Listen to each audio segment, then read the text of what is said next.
Boh, io veramente non lo so, non capisco. Tutti pronti?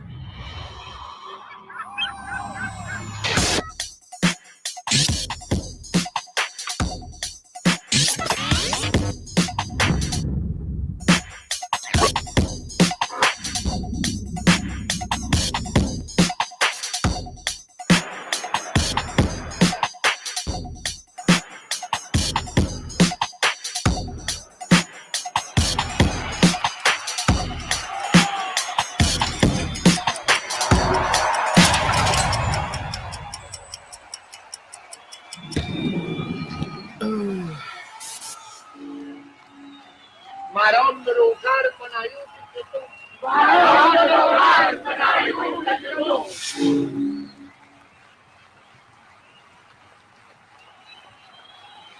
Allora,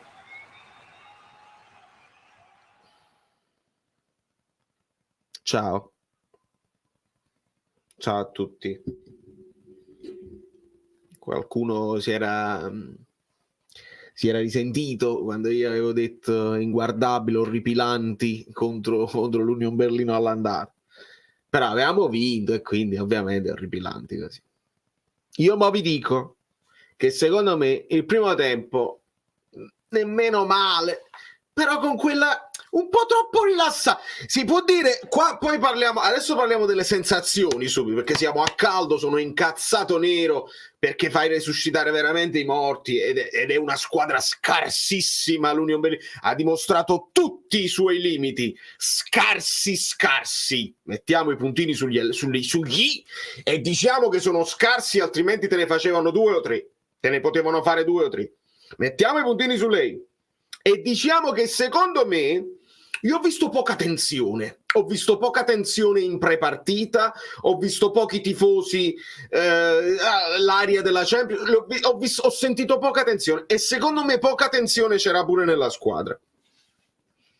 Ho visto poca tensione, ho visto una squadra che non è che proprio, capito, quella voglia di andare a distruggere, a zannare. Ho visto bene, giochiamo, la passa a te, se non segni mo segniamo dopo, ma qual è il problema? Avete avuto questa sensazione? No, voglio condividere con voi le sensazioni, perché dopo ci sarà l'analisi, ci saranno le cose, perché non si capisce qua, perché loro hanno avuto più opportunità, ci sono stati più salvataggi di Meret, poi nel finalissimo quello fa un paio di parate centrali, ma c'erano più salvataggi di Meret, un XG del Napoli un po' più alto, però vabbè. Non lo so, io vi vengo a... sono d'accordo, squadra confusa, vi vengo a salutare tutti perché veramente sono confuso io, altro che squadra confusa. Molto lenti in difesa. Ringrazio Diego subito, complimenti fluido, sei lo youtuber più preparato di tutti, le tue analisi sono... Grazie mille Diego, che poi tu c'hai un nome... insomma, a cui noi siamo affezionati. Grazie infinite per i complimenti. E questo Kvara che ti manda il bacio, che fa tutte le cose. Oggi Kvara mi ha fatto proprio incazzare. E non, attenzione, non perché tenta il dribbling, perché ricordiamoci che all'andata l'abbiamo svangata proprio perché lui indovina il dribbling. Non è tanto quello, non è il problema di tentare il dribbling, ma non l'ho visto lucido. Molte volte aveva la linea di passaggio, Mario Rui si proponeva, Simeone davanti, il poter tirare un poco prima, c'è quell'occasione dove lui sta sulla destra che può tirare e non tira e si gira un'altra volta. Kvara, perché fai così? Pednox, grazie mille. Atmosfera fiacca fin dall'urlo, sembrava di essere a Berlino. Ma allora queste poi sono sensazioni che mi potete dare più voi. Per quanto io non sopporto Garcia, ma questa sera hanno sbagliato cose semplicissime. Kvara male, cercava sempre di complicarsi le cose. L'ho notata questa cosa qua. Benvenuto Franco Rossi. Benvenuto. Lobotka fuori dal gioco per come eravamo abituati. Gioco lento, si doveva velocizzare, verticalizzare di più, davanti confusi. Altro contropiede, 2 contro 1 davanti all'area buttato come sabato scorso. Kvara capostipite degli svogliati. Pienamente d'accordo, il problema realizzativo è gravissimo, 12-13 palle gol e solo 3-4 tiri in porta, ma stiamo scherzando, però Garcia out per i tifosi e lui a volere Lobo solo 2, lo so, vabbè là, noi per fortuna, noi qua dobbiamo fare un'analisi un po' più profonda, perché dovevi far giocare Lindstrom, meno male che non fa giocare Lindstrom, perché Politano sta in un momento di grazia dove anche se non prova a segnare, segna. Politano è proprio il momento, il famoso momento di grazia, no? Ti sbatte la palla addosso e fai gol, ed è questo il momento di Politano. Entra Lindstrom, ma non me la prendo con Lindstrom perché sarebbe assurdo nei pochissimi minuti aspettare che ci sblocca tutto. Però è fumosino, è un po' fumosino, si muove, non si muove, torna indietro, coglie gli avversari, ma come tutti, oggi come tutti, quindi io non me la prendo con Lindstrom, sia chiaro. Io me la sto prendendo con quelli che invece dicono il problema, Garcia è un problema perché non fa giocare sì. E lì è una follia.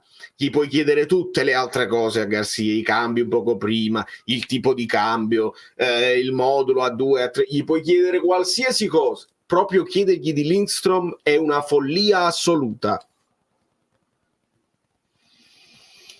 Politano muscolarmente subisce anche infortuni se lo sovraccarica. Questo è giusto, ma figuriamoci Pietro. La gestione della rosa, dei titolarissimi, delle cose, uguale a Spalletti, uguale a Mazzarri, uguale a Sarri. Più o meno Gattuso era un pochino più obbligato, perché talmente tanti di quegli infortuni che non lo sappiamo. Però è una gestione totale che fanno tutti gli allenatori. Lo dicevamo a Spalletti, lo diciamo anche a Garcia, che ci piacerebbe vedere un pochino più di cambi preventivi per non farli poi stroppiare, che ho avuto molta paura per Lobotka prima dell'infortunio, però lì sono 2 infortuni traumatici. Prima nel primo tempo dove prende una botta, non ho capito se è girata male la caviglia, e poi sul braccio, però non ci devi proprio arrivare. Di Lorenzo è esausto, l'avete visto quando a un certo punto ha avuto quel pallone in profondità che poi tic tic tic è rimbalzato sul fondo, e ci poteva arrivare un Di Lorenzo fresco che corre e si fa un cuore così dall'inizio della stagione, da 3 anni fondamentalmente. Anche Di Lorenzo arriva il momento in cui sei stanco, sei esausto, e non c'è dubbio, questo si deve dire. Salvatore, ma questo è il simbolo dei Heroes, non so se ve lo ricordate, quella serie TV dei supereroi, insomma, di quelli che avevano i superpoteri. Ma non accetto che sull'1-0 sul calcio d'angolo fai salire tutti i suoi difensori con un solo uomo a difendere per un eventuale contropiede, e poi poca voglia dopo il gol subito. Ci sta, non abbiamo idee di gioco fluido, purtroppo oggi era difficile perché Luca gioca con 10 difensori, tanti angoli, un palo, Zielinski un po' fuori dal gioco, ma nel complesso una buona partita, siamo stati imprecisi e sfortunati. Mi piaceva assai, mi piaceva proprio molto, poi tutte le cose dei supereroi. Giuseppe, quello che continua a non capire il rendimento del braccetto sinistro che non riesce più a creare problemi difensivi all'avversario. Kvara ripetitivo, Mario Rui lento e zero precisione. Tu per braccetto sinistro intendi che il braccetto di solito è il difensore sinistro della difesa a 3. Se intendi Nathan in questo momento, cioè il difensore centrale sinistro, non è che c'ha un grande rendimento. Se invece, non lo so, spiegami bene quello che vuoi intendere. L'unica cosa che mi aspettavo dopo lo scudetto era una freddezza mentale sotto porta, invece stiamo a fare quei dribbling, passaggio tocco in più con conseguenze tiro scaccato centrale. È proprio vero, e ringrazio anche do il benvenuto a Lino De Santis. Benvenuti ragazzi, iscrivetevi al canale perché dobbiamo capire insieme. L'ha detto Stampa, chi dice Garcia out stasera addetti ai lavori e tifosi è disonesto, piano gara ottimo, se non segnano con calci d'angolo, non lo so, quelle emoji che cos'è, 500 azioni con nessuno tiro, è colpa dell'allenatore, forse solo i cambi tardivi. Sì, ma infatti dobbiamo fare un'analisi un pochino più approfondita, e mi sembra evidente. Poi è chiaro che ognuno poi che è innamorato di uno slogan, di un'idea, approfitta dei momenti di difficoltà, e non c'è dubbio. Però io ero più insoddisfatto dell'andata dove abbiamo vinto che non oggi, perché oggi io vi ripeto, c'era un controllo totale, dopodiché prendiamo questo, diciamolo che potevamo prendere anche con la fine primo tempo quel palo su quella punizione, forse un po' generosa, diciamo generosa, e potevano già farlo là, ma queste sono le occasioni che poteva avere l'Union Berlino, cioè un contropiedaccio dove tu ti butti, ti riversi completamente sull'1-0 che non ha proprio senso, e qualche calcio piazzato. Ho pienamente capito perché Lindstrom non gioca, rimpiango Lozano.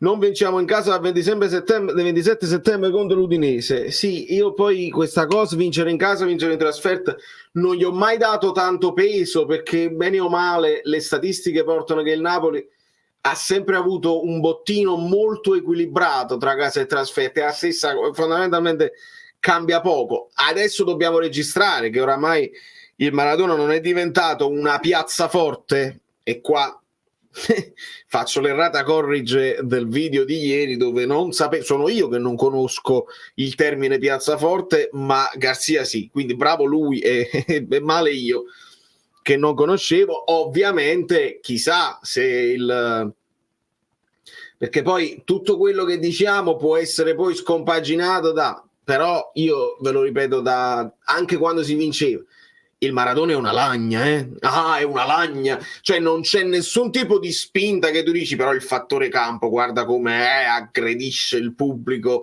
e ti spinge così. Il Maradona è una lagna. Poi non so quanta gente c'era, ma ho visto nelle varie inquadrature, quando hanno inquadrato De Laurentiis, quando hanno inquadrato Osimhen, c'era Osimhen. Quanto è importante Osimhen? Quanto è importante Osimhen in tribuna? È una domanda che ce la dobbiamo chiedere e Garcia ci deve rispondere. C'erano posti vuoti, quindi non lo so che tipo di, è chiaro, è mercoledì sera, è un casino, però vabbè. No one to assist Zielinski, we should have scored so much for limp. For limp? So much for what, Alexandre? So much for limp. I don't know limp, che cosa intendi? Spiegami meglio, please explain. Ieri sera sono tornato da San Siro con le orecchie che mi fischiavano. Ma si sente l'effetto, al di là delle coreografie e delle cose, ma hanno proprio un'altra potenza di urlo. Non c'è dubbio. Sai benissimo che per me Garcia è un bollino, lo dico quando fu annunciato, ma stasera, a parte i cambi tardivissimi, mica è colpa sua, è scarso, non ha molte colpe. Infatti sì, vediamo insomma in generale come... segna per lui, Don Raffaele! Meno male che ci siete voi. I'll handle this, bellissimo, perché proprio veramente è moscio, e invece di gonfiare la rete, Don Raffaele segna per noi, è una lagna. Io non do tutta la colpa, perché leggevo, non è tutta colpa, certo che non è tutta colpa dei tifosi, devono i giocatori, di solito sono i giocatori che esaltano il tifo che ti dà la cosa, però ci sono dei momenti in cui anche il tifo deve fare la sua parte, e ce lo ricordiamo. Non ti fa vincere, perché ce lo ricordiamo, il bel tifo proprio a Berlino, loro perdono, però con tutti i tifosi belli esaltanti, eccetera eccetera. Non ti fa vincere, però sarebbe più bello anche avere qualcosa di... Don Raffaele, difettiamo di mentalità da sempre. Come mai? Dimmi la tua, Vale. Enrico, come ti dico, che ti dico? Quando si entra nella questione della mentalità è veramente difficile capire, perché come la quantifichi. Io ricordo che dovemmo fare la canzone di Fragili Mentalmente perché eravamo fragili mentalmente, e poi l'anno scorso non eravamo più fragili mentalmente, e quest'anno siamo ancora fragili di nuovo, fragili mentalmente. Ho più che fragilità, io non ho visto la Zannare, la voglia, il desiderio, il bisogno di vincere questa partita. Mi ha dato questa impressione qua. Non si può dire che Garcia l'ha sottovalutata, perché quando confermi i titolarissimi tutti quanti, a rischio di farli stancare, a farli infortunare, però apriti cielo se Garcia avesse fatto turnover e avessimo approcciato la partita così. L'approccio non era stato nemmeno male, però mi ha dato la sensazione che Vabbè, uno l'abbiamo fatto, ce l'hanno annullato, lo facciamo poi dopo, anche in maniera un po' casuale. Vai tranquillo, mi è sembrato vai tranquillo, perché fino ad un certo punto, anche nel secondo tempo, la sensazione di poter segnare da un momento all'altro, io ce l'avevo, ero più soddisfatto della partita di andata che abbiamo vinto. Però ad un certo punto, non lo so, stacchi la spina, poi il tempo sta per scadere, si avvicina all'inizio e poi c'è un pochino di frenesia, quando tiri sbatti contro il difensore, tiri addosso alle gambe degli altri, e quando puoi tirare invece non tiri. Non lo so, veramente ragazzi, aiutatemi. Alle altre c'era il pienone, esatto, alle altre, ma non questa. Claudia, supportiamo la qualità, ci sei rimasto solo tu, mi sa vale quest'anno in quanto a qualità, però ho visto solo il secondo tempo, ahimè. Vabbè, amareggiata, ma forza Napoli sempre. Claudia, io ti ringrazio tantissimo per il tuo supporto e ringrazio tutti voi, e cerchiamo di farla salire la qualità. C'ho dei dati che poi mi sono arrivati dal grandissimo Peppe Di Palma, che poi analizzeremo con calma, però veramente era meglio che ti vedevi solo il primo tempo. Mi dispiace proprio assai che ti sei visto solo il secondo. Allora, ma si può dire che è colpa di Garcia abbiamo lasciato il vuoto in difesa con loro, è colpa dei singoli? Si può dire, però quando parliamo dei calci piazzati, là, glielo puoi chiedere candidamente ai ragazzi. Abbiamo le preventive, non penso che poi abbiamo deciso contro l'Union Berlino attacchiamo in massa sui calci piazzati perché sfruttiamo la cosa. Abbiamo dimostrato già dall'inizio che ci arrivavi con Nathan, con il palo di Nathan, ci arrivavi con Rachmani, sei stato più performante fisicamente, non c'era bisogno di andare tutti quanti insieme, anche perché poi eri in vantaggio. Quindi se abbiamo detto a Garcia che lui è pavido e che invece tiene la squadra, cioè meno coraggio, così poi improvvisamente siamo così coraggiosi che andiamo tutti quanti insieme all'attacco allo sbaraglio e lasciamo quello da libero da solo. Ma come si fa? L'instrumentato benissimo rapportato a quello che è il suo minutaggio. Fa forse l'unico cross pericoloso del secondo tempo. Oggi male mentalmente e per niente in mood partita. Voce l'instrumentato benissimo, onestamente sì, avrà messo un cross, ma rapportato al minutaggio poi lo vediamo nello specifico, anche perché quella che è la sensazione poi viene spesso confutata o confermata da quelli che sono i numeri che poi si fanno in analisi. Adesso è live, siamo a caldo e parliamo di sensazioni. Rispetto alla tua come tu rispetti la mia, però per esempio, no, se qualcuno ha detto Elmas è entrato male la partita con la Salernitana, sbaglia di tutto e poi segna con Elmas 100% di passaggi riusciti, 15 su 15. Se i numeri sono raccolti bene, vuol dire che la sensazione Elmas è entrato male, sbaglia qualsiasi cosa, vuol dire che è falsa. E se è falsa una prima volta, la seconda volta, la terza volta, la quarta volta, la quinta volta, prima di parlare vatti a vedere i numeri. O almeno dici, questa è la mia sensazione. Non sto parlando di te, perché non sei tu che hai detto Elmas così. Ma mi arrivano, mi segnalano, e quindi io riporto senza fare nomi perché non c'è dubbio. A dirla tutta, c'è un calo nella finalizzazione che nel finale del campionato scorso si era già intravisto, forse da Milan in Champions. Stiamo campando di Renira, ma quando può durare? Carlo, questa è l'analisi che abbiamo fatto nella live scorsa proprio con Guido, ed è un trend. Abbiamo analizzato le 11 partite che venivano alla fine del campionato e avevamo analizzato le 11 partite del campionato iniziato, e ci siamo assolutamente. Poi l'analisi silly, sciocca dei numeri, tu dici l'Inter ha preso il posto del Napoli, il Napoli ha preso il posto dell'Inter e si sono scambiate Lazio e Juventus. Questa è nell'analisi facile da fare rispetto all'anno scorso. Però se tu vedi l'andazzo, l'Inter conferma l'andazzo del finale di stagione dell'anno scorso, e noi sì, ma eravamo campioni già d'Italia, lo so, però se tu stacchi la spina non lo riaccendi più. È così. 40.000 spettatori c'erano stasera muti, lo scudetto ha saziato il tifo, Lagna con noi, bevi acqua Lete, pure bella.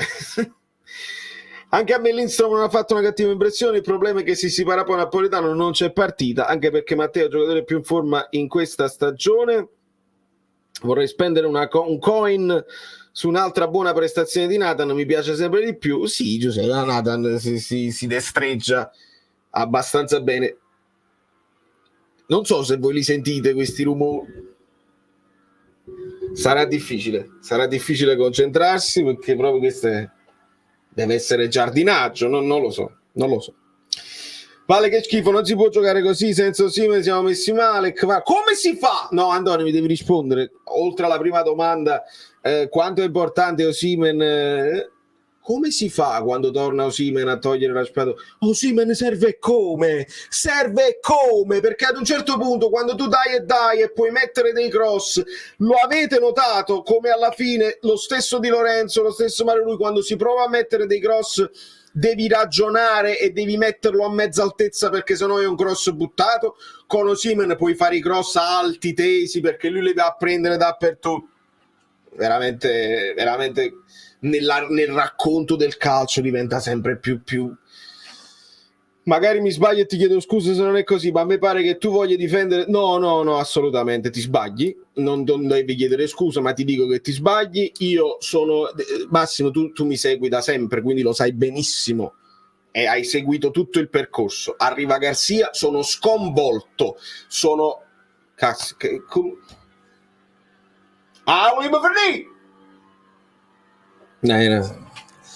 arriva Garcia, sono sconvolto, sono scontento, parla Garcia, lo vedo bene, convinto, eccetera eccetera. Vedo giocare Garcia, non mi convince, dopodiché sfiduciato completamente, non viene sostituito. Per me diminuiscono le sue colpe, perché è un allenatore che non è stato difeso, che è stato attaccato da chiunque, che tutti per andare appresso a De Laurentiis all'inizio per difendere la sua scelta, poi per difendere i suoi dubbi e le sue perplessità. Questo io vado in estrema difesa per quando poi lo attaccano male, quando gli dicono le cose false, allora io lì vado in estrema difesa senza dubbio. Ma io ho detto tutte le cose che dovevo dire a Garcia, sono serenissimo, sono proprio sereno, nella mia analisi ho detto tutto quello che non mi piaceva, a partire dalla difesa uomo sui calci d'angolo fino ad arrivare alla riaggressione. Se rivedo la riaggressione con la Salernitana e rivedo i triangoli ancora prima di quello che avevamo visto, cioè dopo, rispetto a quello che avevamo visto con l'Udinese e con il Lecce, io dico vabbè, dai, piano, perché bisogna dare pure un po' di tempo a uno che è stato travasato in questa realtà senza saperne leggere né scrivere. E dai, così oggi veramente gli diamo le sue responsabilità, ma limitiamole quando io vedo che quelli stanno solo loro alla porta e non tirano. Non ce la faccio. Il Real vince e il Real deve vincere. Maronna mi rumori.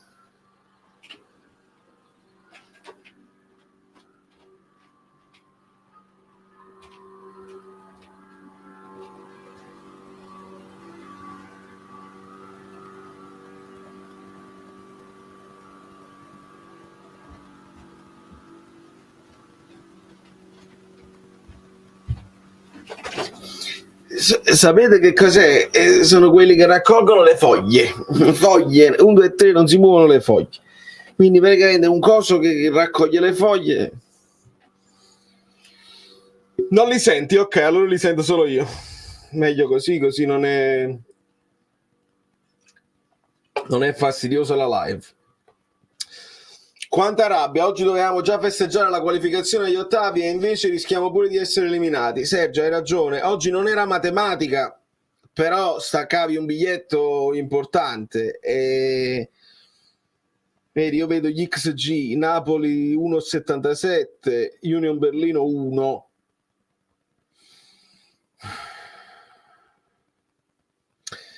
Non lo so. Ho perso il conto di quante volte c'era la possibilità di tirare al limite dell'area di rigore, ma non è stato fatto. Si cerca troppo il passaggio lezioso per arrivare in porta. Tu che ne pensi? Esattamente, Domenico, questa è la mia analisi così a caldo, così mi è sembrato. Questo è il primo, la prima impressione è proprio quello, se si poteva fare. E mi hanno dato l'impressione di essere convinti di poterlo fare. A un certo punto, poi piano piano passa il tempo, loro fanno sempre più blocco. perché voglio una squadra che viene da 12 sconfitte consecutive, il pareggio a Napoli se lo tiene stretto, poi magari non si qualificano, non fa niente. Non è così che devono salvare la stagione, si devono salvare in Bundesliga. Adesso la Champions è uno sfizio. Loro se lo prendono, e tant'è vero che dopo che fanno il gol perdono il tempo che devono perdere. Mica volevano andare all'arma bianca ad attaccare, lo hanno fatto un pochino di più in casa loro, come è normale che sia, ma allora il pareggio andava più che bene e noi piano piano poi lo faccio, non mai. Boh.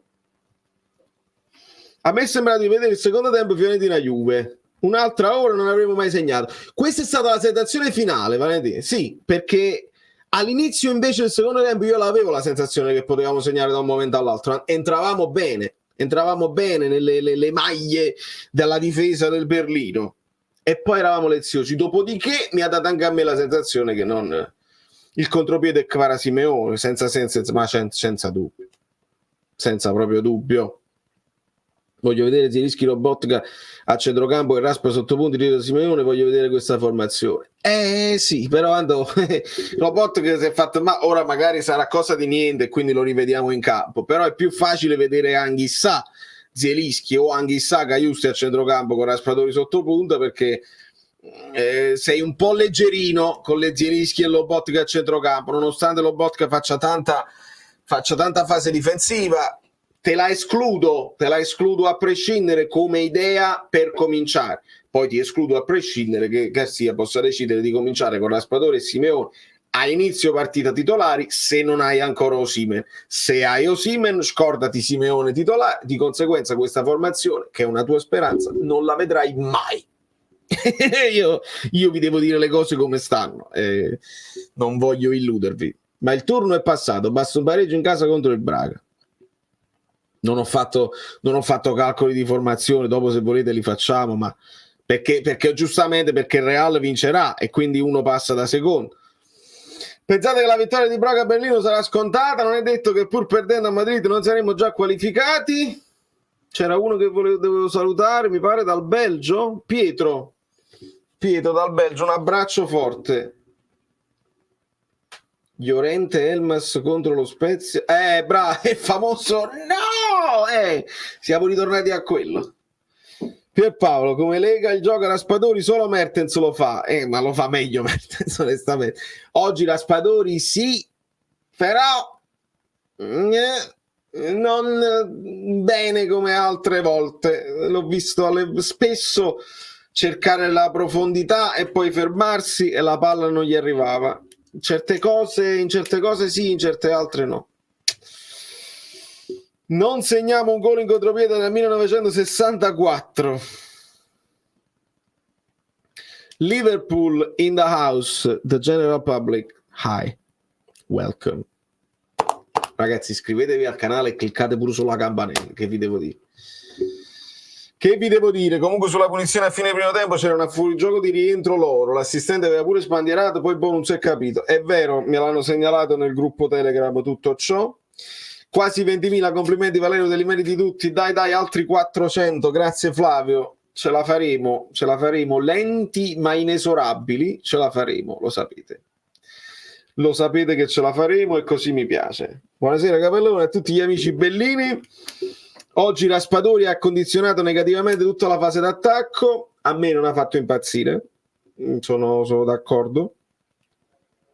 Colpa di Garcia, cambi tardivissimi, sui cambi, allora lui ha aspettato, secondo me lui aveva anche un'altra idea, perché al 77esimo, quando entra poi Simeone al posto di Lobotka, lui non voleva togliere Lobotka, mi sa, però ovviamente 77esimo è tardi e quindi perché loro segnano abbastanza presto e tu potevi anche aspetta, dichiarazioni di Garcia, ha detto Garcia a Sky che il tabù Maradona finita in domenica, punto e basta.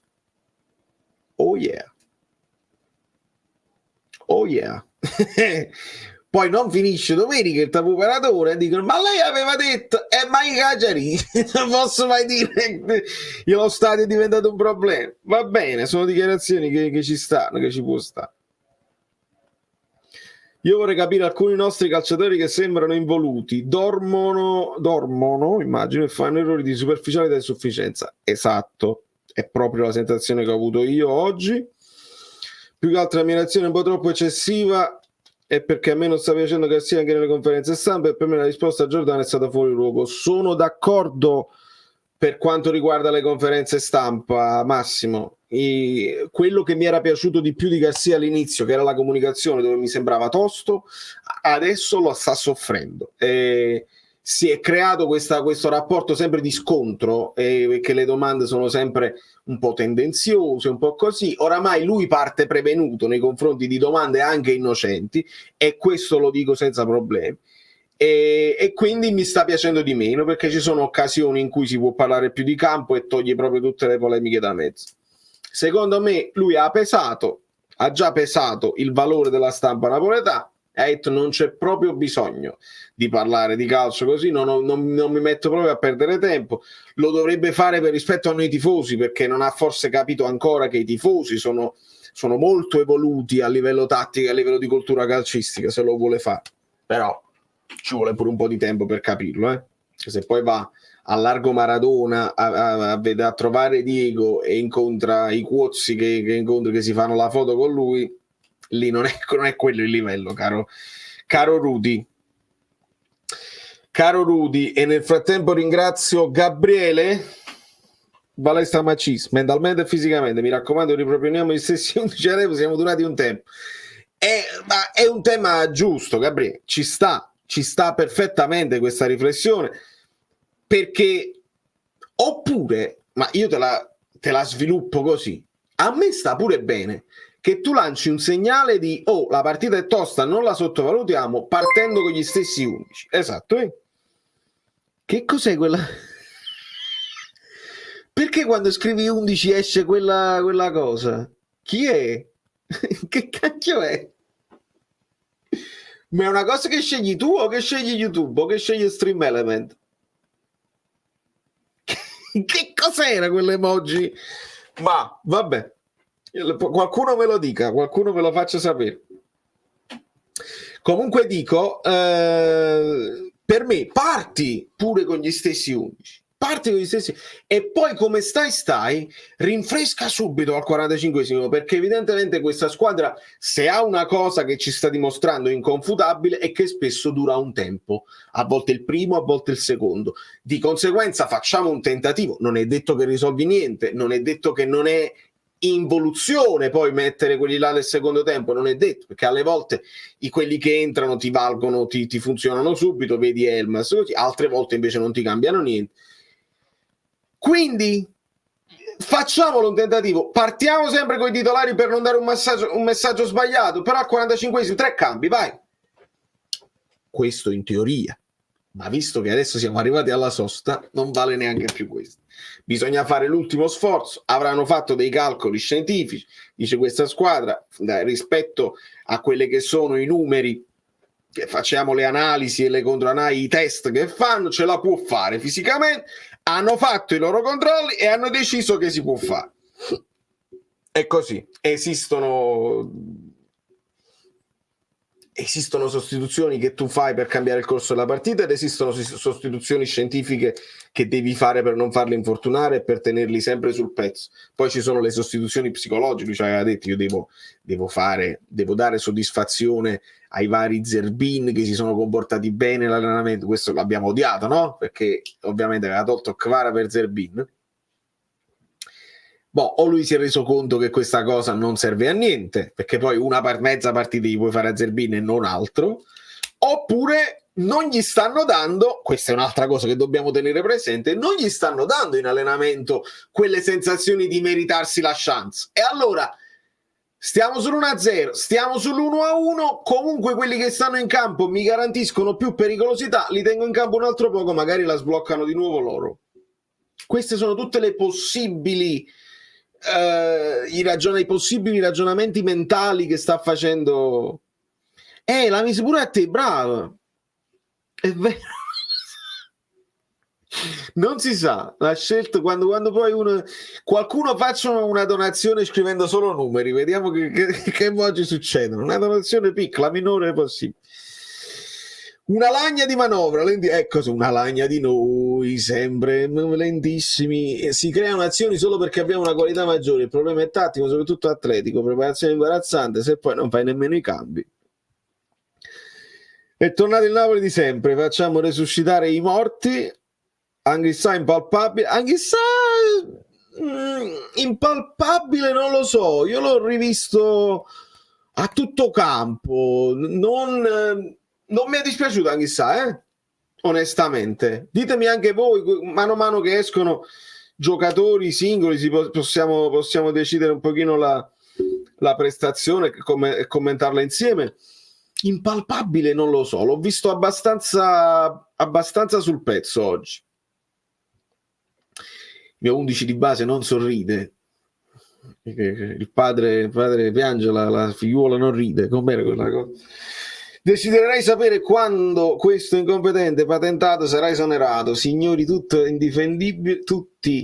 indifendibile, signori tutti è indifendibile assolutamente, mandatelo a casa. Giuseppe, chi viene al posto suo? Perché io sono d'accordo che ho detto addirittura se ne deve andare lui. Nel momento in cui escono le notizie di De Laurentiis, Conte, i dubbi eccetera eccetera, De Laurentiis che viene a Castelvolturno a fare il preside che controlla la lezione, se deve andare lui per dignità sua. Là mi delude Garcia, mi delude più di altre cose. Ma chi viene? Io per questo volevo che se ne andasse lui, perché nel momento in cui se ne va lui, De Laurentiis dice: oh, ma io non ero pronto, non ce l'ho il numero di quello, stavo scherzando. Chi viene? Chi viene? Chi viene? Allora, la cosa migliore di Spalletti è che stasera... Di Spalletti?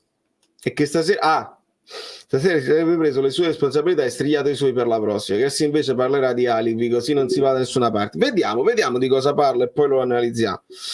Vale, deve capire che le soluzioni non sono sempre scienza. Politano in palla non può e deve uscire. Ah, allora, ottimo spunto, ottimo tema. Qua si deve chiedere questa brava.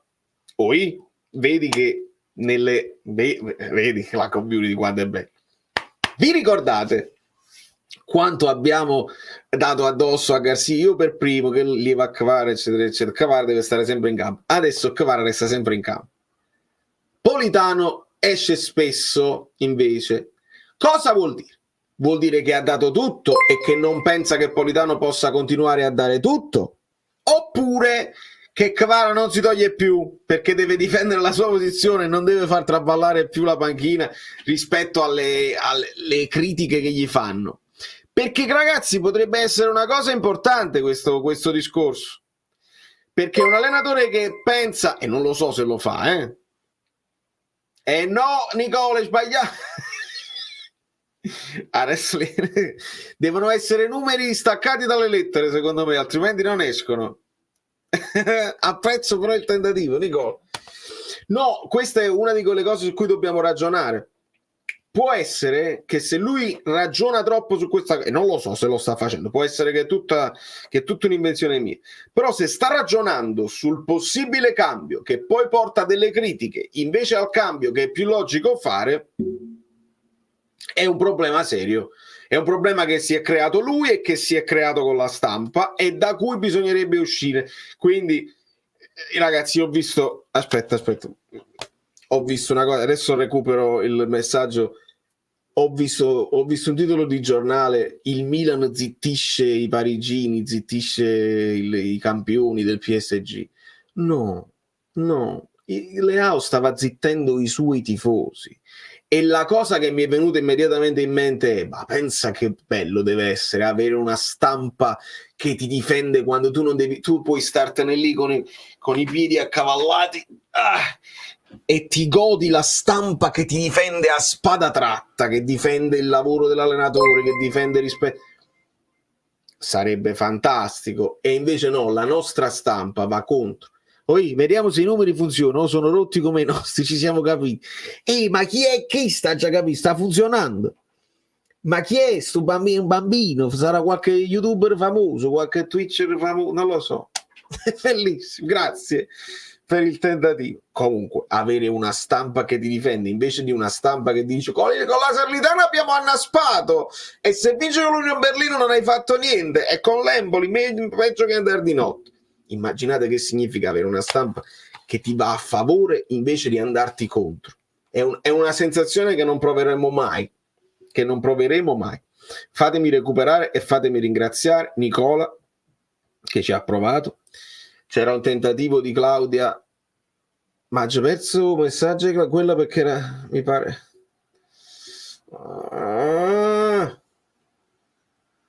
Volano i messaggi. Sono volati i messaggi. Fammi vedere chi era. Marco. Scusatemi, fatemi recuperare perché sennò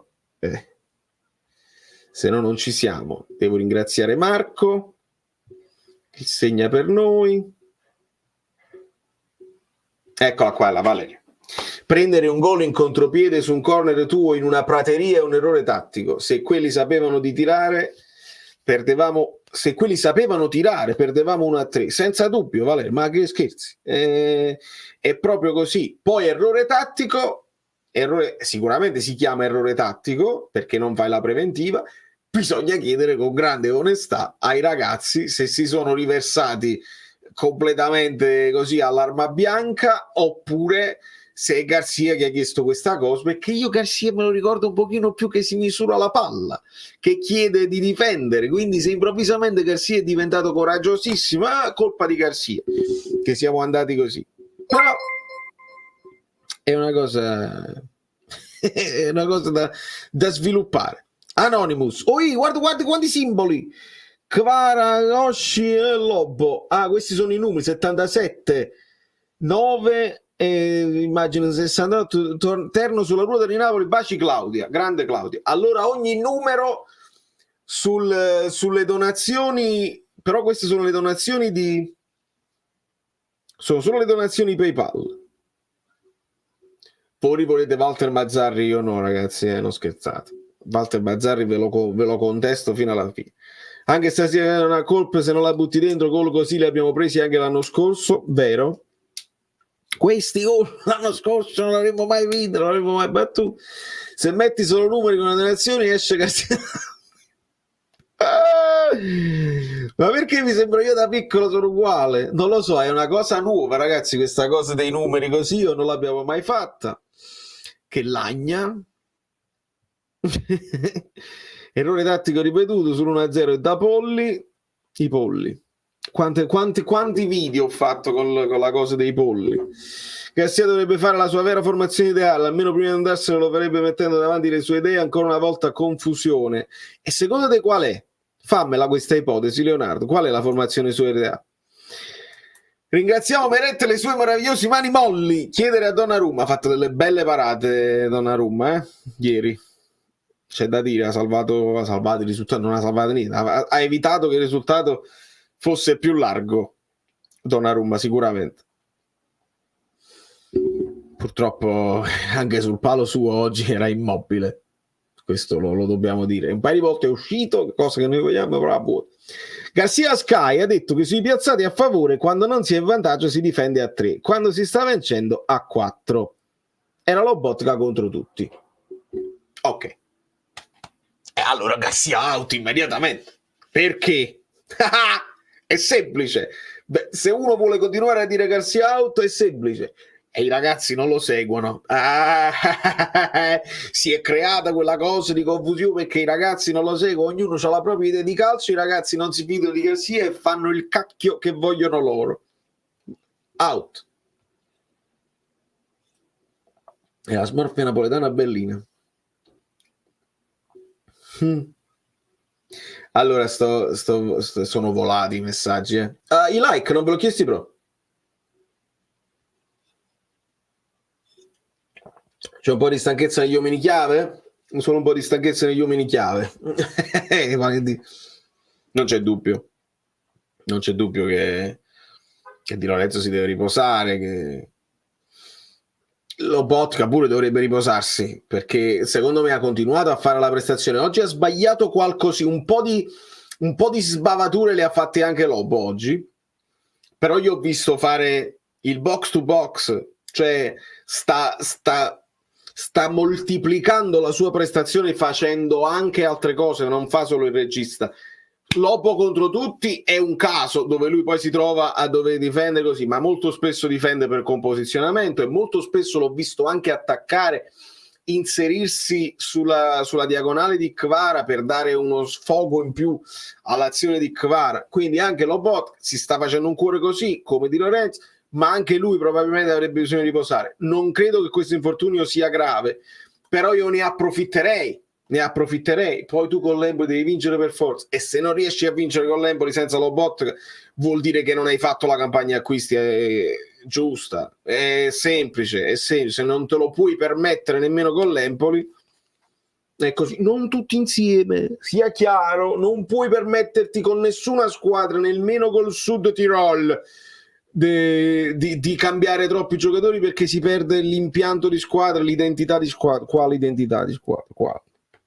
Non lo puoi fare, però uno per ogni reparto si può fare, si deve comunque fare.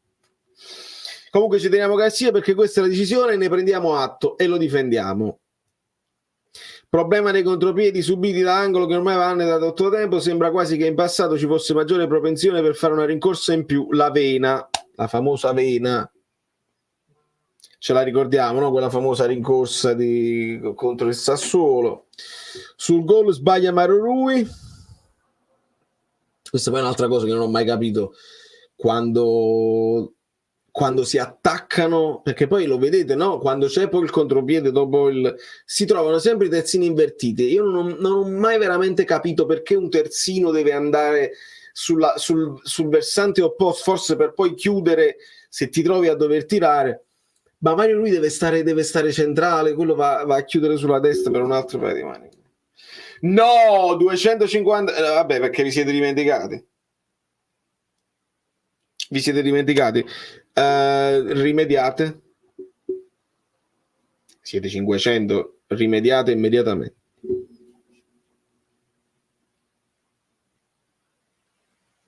Molli, non sono mollo, ma chi mollo? Mollo. Non sono mollo. Chi era questo?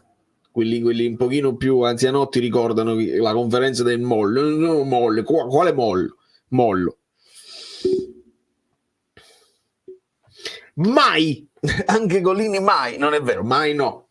Però l'ho scoppiato. Io ti dico che secondo me, quando Garcia si è incontrato al ristorante con De Laurentiis, ha chiesto: Presidente,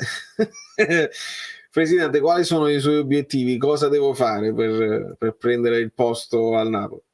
E De Laurentiis ha risposto: ma caro Rudy, la prima cosa è il quarto posto, la seconda cosa è il Raspadori titolare, la terza cosa è Meret titolare. Non fare scherzi, perché il ragazzo deve essere confermato, perché se lo dobbiamo vendere deve avere un valore, eccetera eccetera. Anche la questione del contratto di Meret non è chiara. Quindi, ma queste sono illazioni mie che non corrispondono al vero, queste sono state le 3 cose che sono state chieste a Garcia. 3 che sono 3: Raspadori, valorizzazione di Raspadori, quarto posto, non pensare allo scudetto, quarto posto, e Meret titolare, non fare scherzi, eh? Bravo Pietro.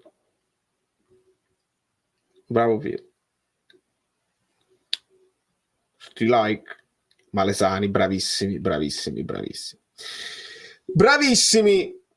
perché andavano a saltare entrambi i centrali. Pensa che io, Stefano, di solito mi chiedo perché invece sulla PlayStation non vanno a saltare nessuno dei difensori, e mi incazzo perché lo dovrei evidentemente programmare io e mi scoccio di farlo.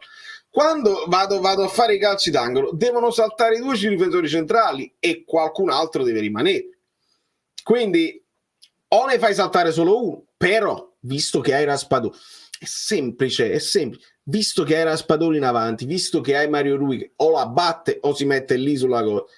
Chi la riempie l'area? Chi ha un pochino di fisicità per avere un po' di pericolosità? I centrali, Nathan e Raccomando. Perché non hai Osimhen, perché non hai Oliveira. Allora ecco perché quando io dico Oliveira non mi fa impazzire, preferisco Mario Rui in costruzione, però se non hai Osimhen e se non hai Simeone e stai giocando con Raspadori e Raspadori è così, e Politano è così, e Mario Rui è così, e Lobotka è così, tutti questi qua, uno va a battere, gli altri devono stare in copertura e devono stare perché non sono pericolosi in aria. È semplice, sotto questo punto di vista il calcio è molto semplice. Quelli più alti, io non potevo mai andare a saltare in aria, dovevo stare sempre al limite dell'area a protezione. E qua veramente, ma veda. Ma hai ragione, prima cosa il 4-3-3, hai ragione, bra. 316 sono pochini, però piano piano mo salgono. La sensazione che mi hanno dato oggi è che anche un'altra mezz'ora di gioco non avremmo trovato il gol, il solito problema. Stessa sensazione della Fiorentina, stessa sensazione che io sposo, però dopo, diciamo, metà secondo tempo. Prima, l'inizio del secondo tempo, io l'avevo la sensazione che potevamo ma figurati, quasi tanto. Un po' di vocale, hai ragione. Hai ragione, eccoli qua. Davide.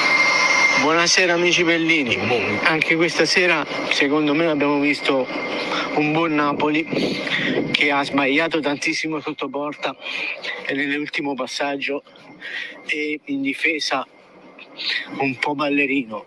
Rachmani non è più quello dell'anno scorso, ha perso tante sicurezze e Mario Rui non è più un titolare secondo me. Deve giocare sempre se è in forma Olivera. Mario Rui non sa più difendere. C'è chi è Garcia out, io sono per Mario out. Buonasera. Buonasera Davide. Ora al di là del difendere o non difendere, per me Mario Rui è sempre una questione di atteggiamento, sempre una questione di body language. Lo vuoi fare, non lo vuoi fare, perché poi il cross lo mette lui per Politano e la qualità è lui che recupera il pallone all'andata con l'Union Berlino, che poi finisce a Kvara per il gol di Raspadori. La qualità che ti dà in spinta Mario Rui resta comunque importante e fondamentale. Che sia titolare sempre? Assolutamente no, perché poi Olivera è capace di fare buone prestazioni e ti può dare tanto altro. A me va bene se c'è un'alternanza, però vorrei che Mario Rui avesse quell'atteggiamento sempre di stare sulle punte, e secondo me lì c'è tutto un lavoro dietro psicologico. Spalletti lo conosceva molto bene già da prima, già dalla Roma, insomma avrà saputo toccare le corde per tenerlo sempre sul pezzo. E tu mi parli dei singoli, Davide, come mi dice Carle, ma ci siamo proprio troppo fissati sull'allenatore, dovremmo invece tenere in considerazione le prestazioni dei singoli, esattamente, e lo stiamo facendo di partita in partita. Per esempio io oggi Kvara, per me Kvara si piglia 5, cioè al di là del numeretto, prestazione negativa, non mi è piaciuto, non mi ha dato soddisfazione, e ripeto, non per i tentativi di dribbling, che dovrà sempre farli perché quando la partita è bloccata è così, ma ci sono state delle scelte che sono state un po' discutibili, e il tiro sempre centrale, sempre fiacco, e quando potevi darla non l'hai fatto, e quando potevi tirare non hai tirato, hai fatto un dribbling in più. Sono scelte. Sto bocciando Kvara? Assolutamente no, è il mio giocatore preferito, vita natural durante, però dobbiamo, come analizziamo e facciamo le pulci a Garcia, facciamo le pulci anche alle alle prestazioni dei singoli giocatori, altrimenti è un'analisi disonesta del calcio che non ci piace.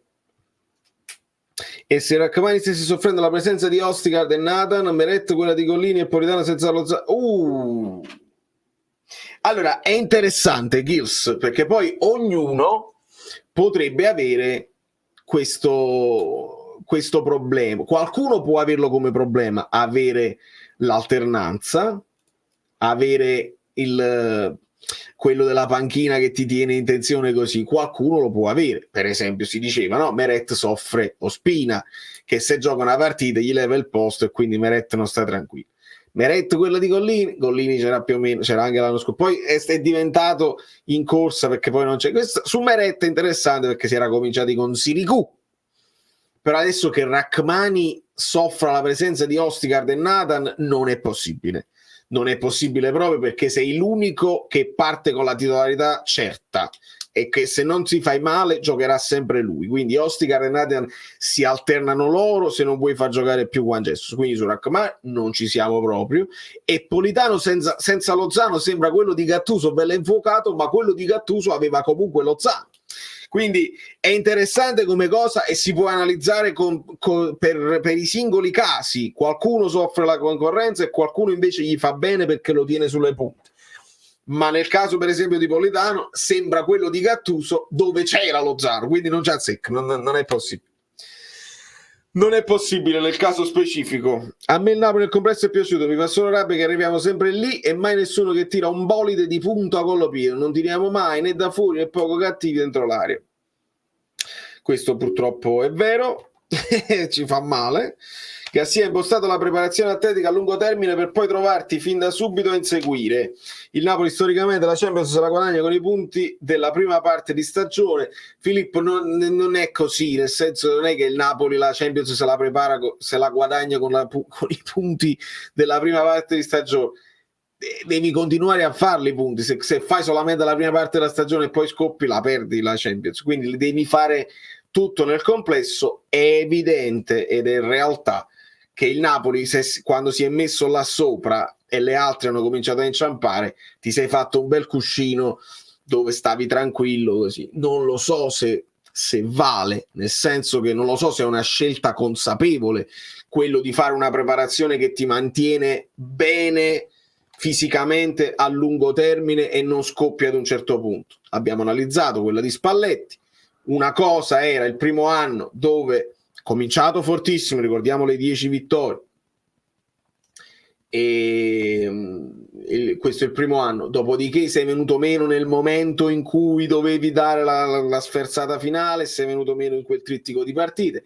L'anno successivo cominci bene, però attenzione, c'è la pausa dei mondiali che scompagina un po' tutto, quindi il Napoli rifà la preparazione e si trova. Di conseguenza non sappiamo se questa è una cosa consapevole, è una scelta consapevole di Garcia, ma il Napoli se la deve guadagnare lottando per lo scudetto, altrimenti si fa difficile, caro qui. Buonasera amiche Bellini, buonasera amici Bellini, buonasera Valerio. Per protesta nei confronti degli imbecilli che continuano a buttare bomboni, io non saluterò nessuna categoria professionale questa sera, quindi ve lo dico prima così non me lo chiedete. Ci sta.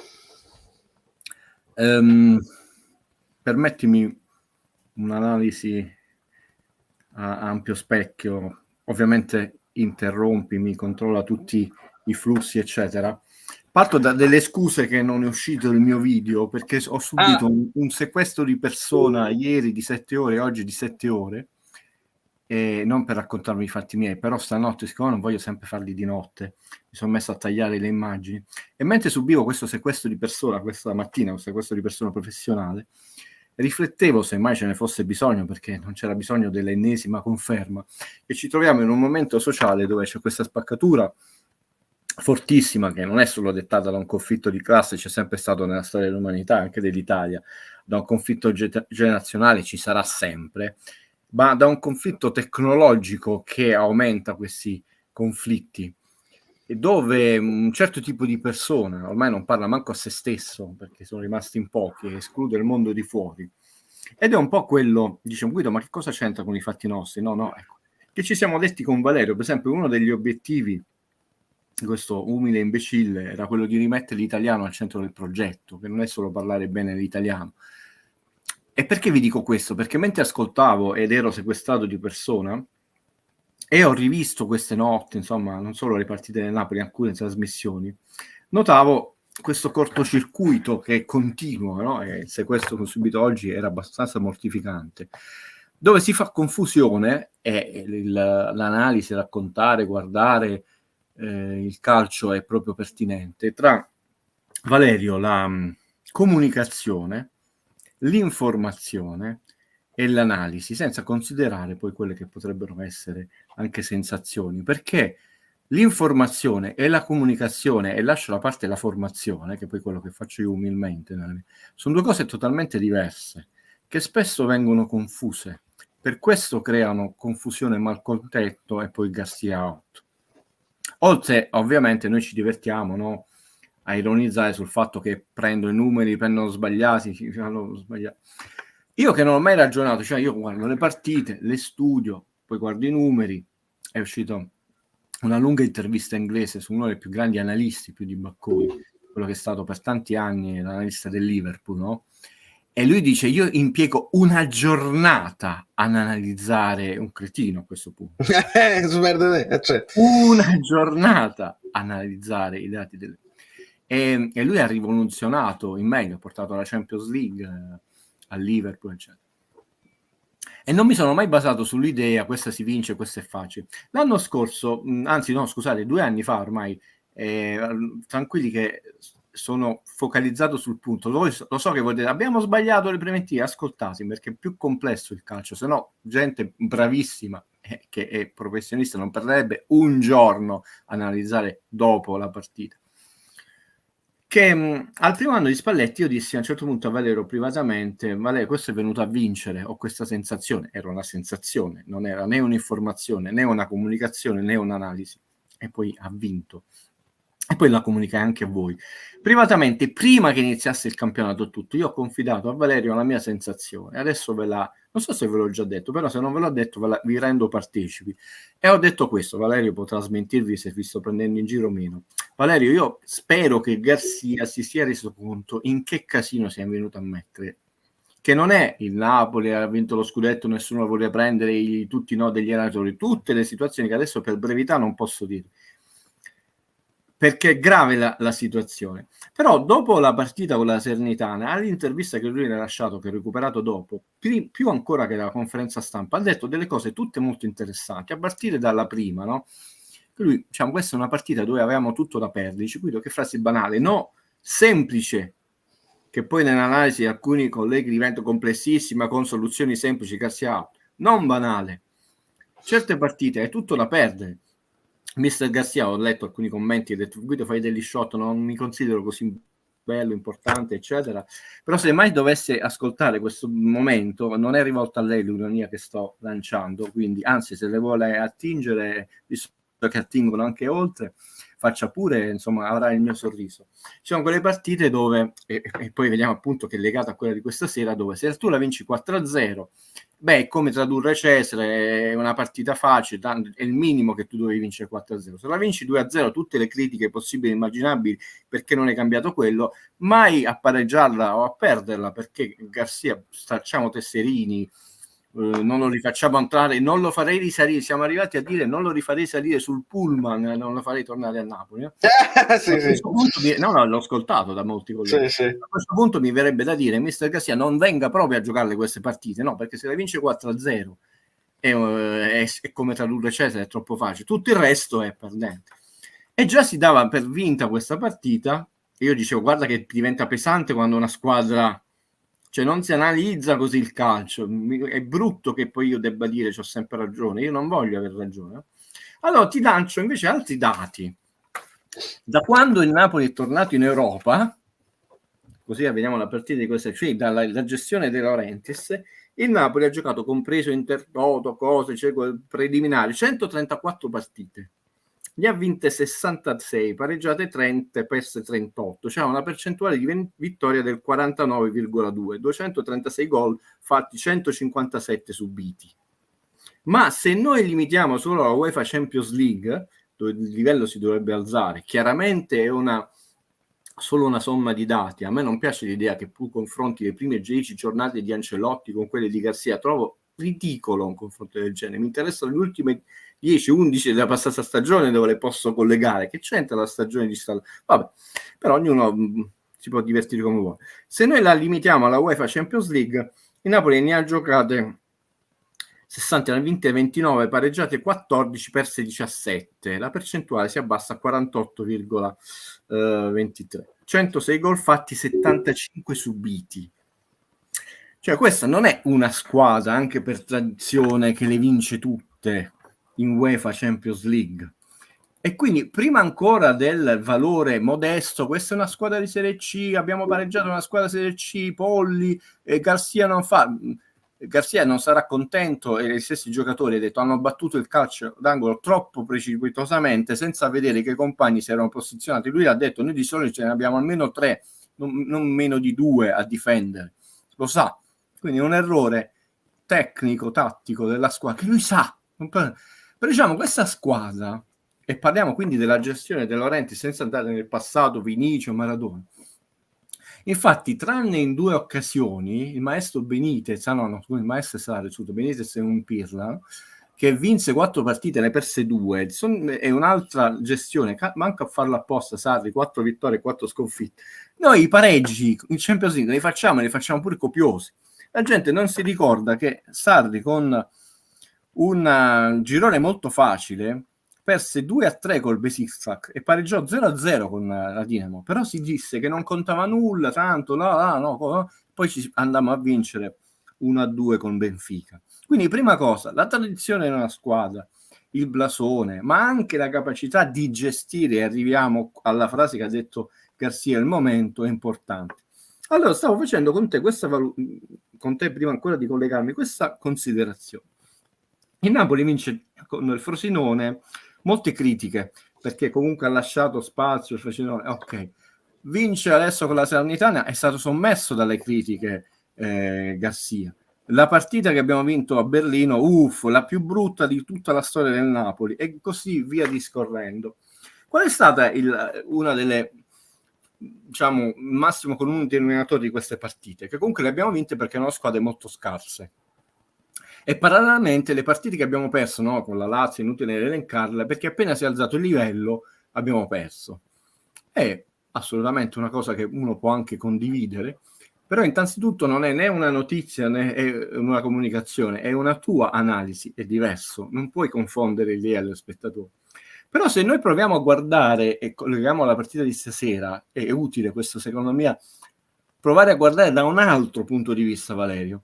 Come le abbiamo vinte quelle partite? E le abbiamo vinte. Peccato che non abbiamo vinto col Bologna, dove veramente forse il Napoli ha rischiato di meno di tutte le partite. Abbiamo vinto quelle partite dicendo, soffrendo, ci siamo abbassati troppo, abbiamo concesso troppo l'avversario, cioè non siamo stati spettacolari, addirittura pochi tiri col Berlino, però li abbiamo vinte. Appena il Napoli ha alzato il suo livello di calcio spettacolare, a prescindere, Valerio, dalla bravura degli avversari, perché poi con Real Madrid, non dimentichiamoci, abbiamo perso per degli errori individuali, e se tu perdi palla dall'avversario sulla tua tre quarti, una squadra che è Real Madrid, se non segnano è per colpa loro, non per bravura tua. Allora potremmo incominciare a dire che questa squadra ha avuto sempre questo difetto, l'hanno detto i vari allenatori, che pareva che invece con queste partite noi abbiamo addirittura corretto. Cioè le partite dove tu non sei sempre al 100% spettacolare, quelle dove soffri, diciamo, dove concedi, dove ti abbassi troppo, cioè. Però noi abbiamo perso dove invece non ci siamo abbassati troppo. No? Se tu rivedi la qualità, visto che Garcia ha detto che la qualità va bene, il risultato stasera ha ragione. Abbiamo un problema, Valerio, probabilmente, la partita di stasera lo testimonia, non andiamo a vedere Berlino perdeva da 11, voi siete tutte queste cretinate, Garcia out, vediamo come ha giocato il Napoli. Abbiamo un problema, che non riusciamo a gestire i momenti della partita e soprattutto non riusciamo a essere efficaci quando il Napoli eleva la sua qualità del gioco, che c'è. Il Napoli quest'anno, ed è uno dei suoi punti deboli strategici, lo sappiamo, ma quest'anno nella sua drammaticità sta avendo una percentuale di realizzazione offensiva troppo bassa. Una cosa è andare su un 1-0, 2-0, poi la partita la puoi, una cosa è andare sempre in svantaggio o non riuscire a chiudere le partite. Cioè oggi, ragazzi, oggi ci sono stati una marea di tiri murati dove non è colpa delle nazioni. Non puoi concedere 25 tiri in una partita di Champions League e fare un solo gol.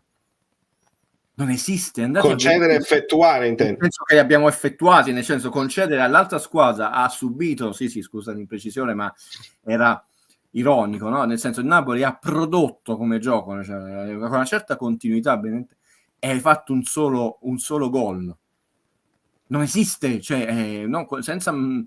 Cioè, se tu vedi le ultime 6 partite di campionato, per collegare sempre le frasi su cui viene attaccato Garzia, qua non lo stiamo difendendo, stiamo cercando di capire perché siamo a questo punto, che è una cosa progressiva.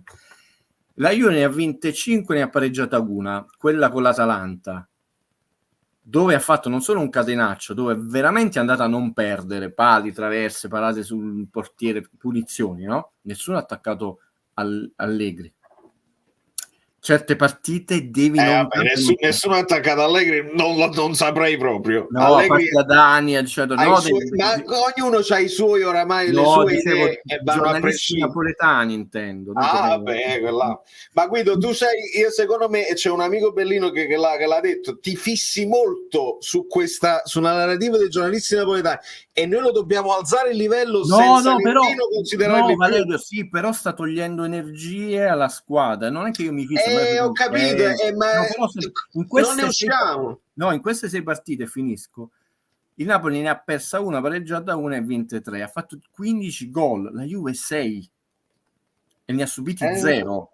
Il Napoli ne ha subiti 7, subisce troppi gol in casa, dove in realtà fa di più la partita. No, non ti preoccupare, non mi infogno con la narrativa perché se partiamo da quell'analisi là è solo perdita di tempo, è solo una perdita di tempo. Lo faccio per difendere le amiche belline, amici belline dal fango che arriverà. Il Napoli nella fine del girone di ritorno aveva vinto per distacco. Che cosa ha fatto? Una delle cose che ci ha dimostrato che faceva una fatica tremenda a segnare, amici, e sta facendo una fatica tremenda a segnare in determinate partite. Paradossalmente le partite dove uno dice si preparano da sole, sono più forti, la squadra ti fa segnare, la Lazio, il Milan, eccetera, e invece lì stiamo venendo meno. Con la Fiorentina potevi andare sul 2-1. Quindi questa squadra ha dei problemi, non è solo di pancia, che ci stiamo trascinando dalla fine dello scorso campionato, a prescindere dall'allenatore, e sono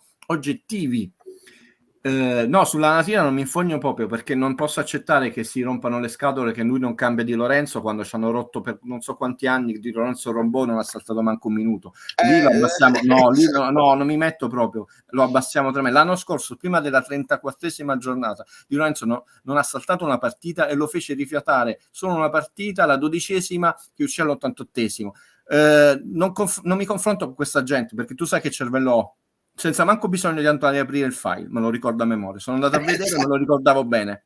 Quindi 34esima partita, poi alla 35esima, perché avevamo vinto per distacco, lo fa riposare, cioè, ma in tutte quelle partite era uscito una sola volta, pochissimi minuti. Infatti Pardo dice ha perso il record, quindi Pardo è una persona per bene, chiuso.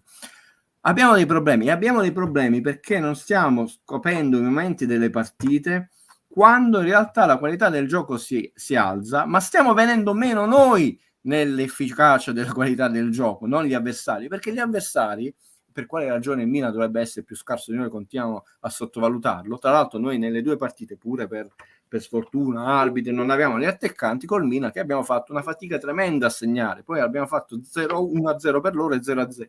Quindi queste considerazioni vanno fatte a prescindere dall'allenatore, che ha vari problemi. La partita di oggi non è manco una partita sfortunata, è manco sotto gamba, è una partita che ha mostrato questi difetti che ci stiamo portando avanti a questo punto da varie partite, anche se Berlino non è paragonabile alla Lazio, Real Madrid, eccetera, però il Napoli ha alzato un certo tipo di livello di azione. Vedete che Zelinski è stato molto spesso centrale nella sua posizione. Poi voglio vedere la heatmap, se l'ho vista io male la partita, però è stata una sorta di rifinistone costante, eppure si è mangiato il 2-0 con quell'azione di Kvara che non segna, mi sembra, da ottobre in Champions League.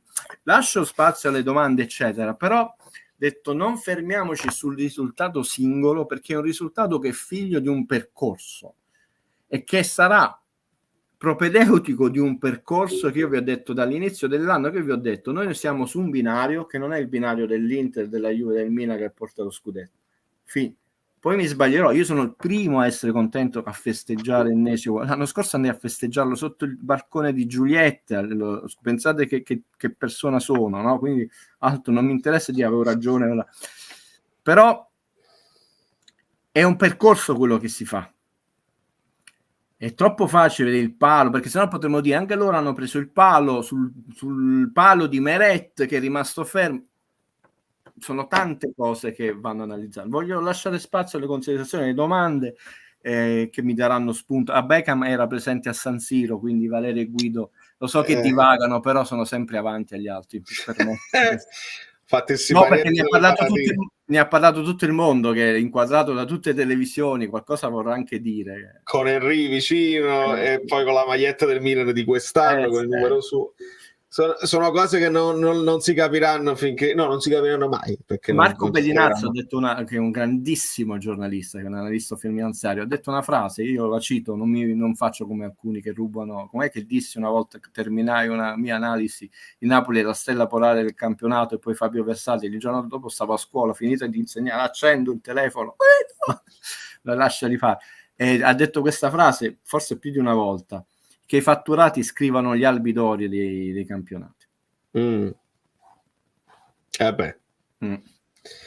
frattempo ci fanno sapere che il Real è sul 3-0. Quindi, sì, però Valerio, fammi dire una cosa serena. Amiche Bellini, amici Bellini, infatti tutto questo pessimismo stasera, io l'avevo detto, attenzione, non cominciamo a fare se noi all'ultima giornata dobbiamo vincere con Braga. All'ultima giornata dovremmo vincere con Braga. Cioè non eravamo qualificati prima anche vincendo, perché teoricamente noi possiamo perdere, quelli vincono con il Berlino oppure no, cioè, ma a me non piace fare questo. Ho detto noi dobbiamo fare, vi ho detto 6 punti di ranking UEFA, tu non li recuperi considerando lo storico del Napoli. Sì, magari per il club qualcuno si stava ma dovevamo oramai è andato, ma molto prima. Poi il Milan indovina anche la vittoria col PSG, leggiamo che questo, non era previsto. Però non era previsto dai più grandi. Della pochezza della campagna acquisti non ne accenni, quell'alternanza sulla fascia ad esempio era importante. Umbertigno, certo che sì, lo mettiamo sicuramente nel computo delle cose. Noi Lozano l'abbiamo accompagnato, non lo so se l'hanno preso sulle spalle o se ognuno ha preso la macchina sua. Sì. Però sta facendo molto bene. Ne abbiamo parlato. Allora dico a questo, che forse sia un signore, poi uno si deve fidare dei nickname. Io ho fatto tutta una serie di calcoli leggendomi i bilanci che probabilmente saranno sbagliati, non i bilanci, i miei calcoli saranno sbagliati, come sempre sbaglio. Ha detto a Napoli servono almeno 3/4 più 4 qualificazioni consecutive di UEFA Champions League e 4 anni di gestione del bilancio, campagna acquisti, abbastanza, come si usa il termine adesso in Italia, l'austerity, no? Arriva Marco Bellinazzo, che insomma io non sono manco degno di allacciargli le scarpe, quindi insomma se non date retta a me, a lui, che lancia un po' di segnali un po' più, ancora no, qualcuno direbbe è un pessimista contro il Napoli, a parte che credo che sia tifosissimo, ha scritto un bellissimo libro su Maradona aggiornato, quindi scrive per Sole 24 Ore, è una persona al di sopra di ogni sospetto, sia per preparazione professionale, e a questo punto non è la Stampa del Nord. Ho detto che non è questo splendore, no? Allora la campagna acquisti non è che non ne parliamo, è figlia di un percorso dove tra l'altro De Laurentiis in questo è stato onestissimo, lo disse in quella famosa conferenza Io contro tutti a Roma quando la fece fuori giunta. Io insomma ho perso un sacco di soldi, adesso si fa questo nuovo percorso, massimo 2,5 milioni di stipendi, cioè voi vi pensavate veramente che quest'anno i botti di fuochi di artificio arriva quella? No, e non sarà così manco l'anno prossimo, pure se dovessimo andare, speriamo di sì, in Champions League. Cioè Napoli farà 2 anni li ha fatti, quindi già Guido il prossimo sarà il terzo, non è tanto, è una campagna acquisti di prospetti, ma è del tutto in linea con la situazione economica finanziaria. Dice, ma Guido, le altre squadre sono indebitatissime, ma De Laurentiis non va verso quel percorso economico aziendale fino a fossile. Uno non può andare contro, tra l'altro, la storia di questa società, no? Con la sua gestione.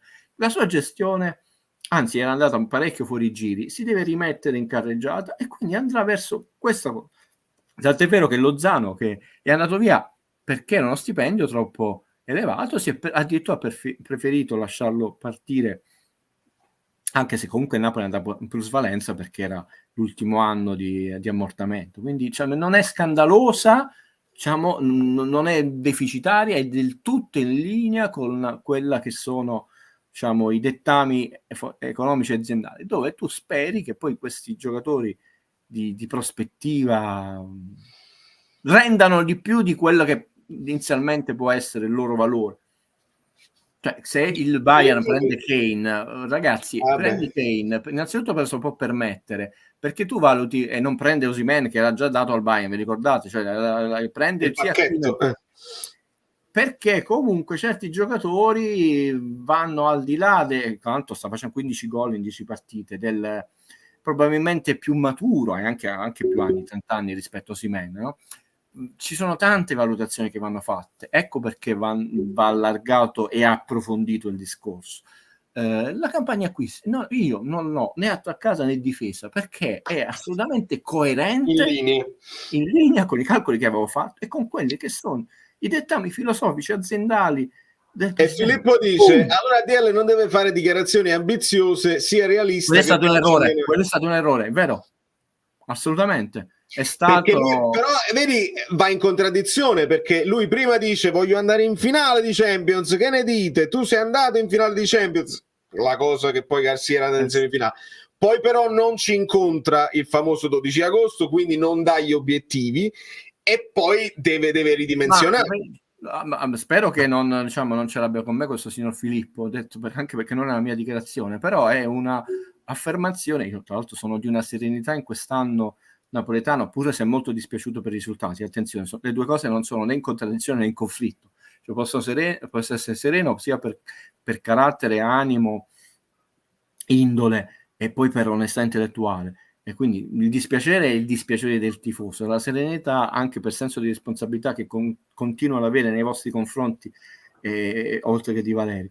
È sbagliato perché c'era quella dichiarazione, perché se tu punti a quell'obiettivo che è molto difficile, vedete quanto ci ha dovuto faticare il City e quanti investimenti e in quanti anni ci è arrivato, perché quando determinati colleghi cominciano a rompere le scatole, noi battemmo il City, ma il City di Mancini che battemmo era il primo anno dopo 43 anni che tornava in Champions League. Cioè tu non puoi colmare gli anni, la storia anche se aveva una nuova proprietà che stava investendo tanti soldi, ho capito, ma serve un percorso.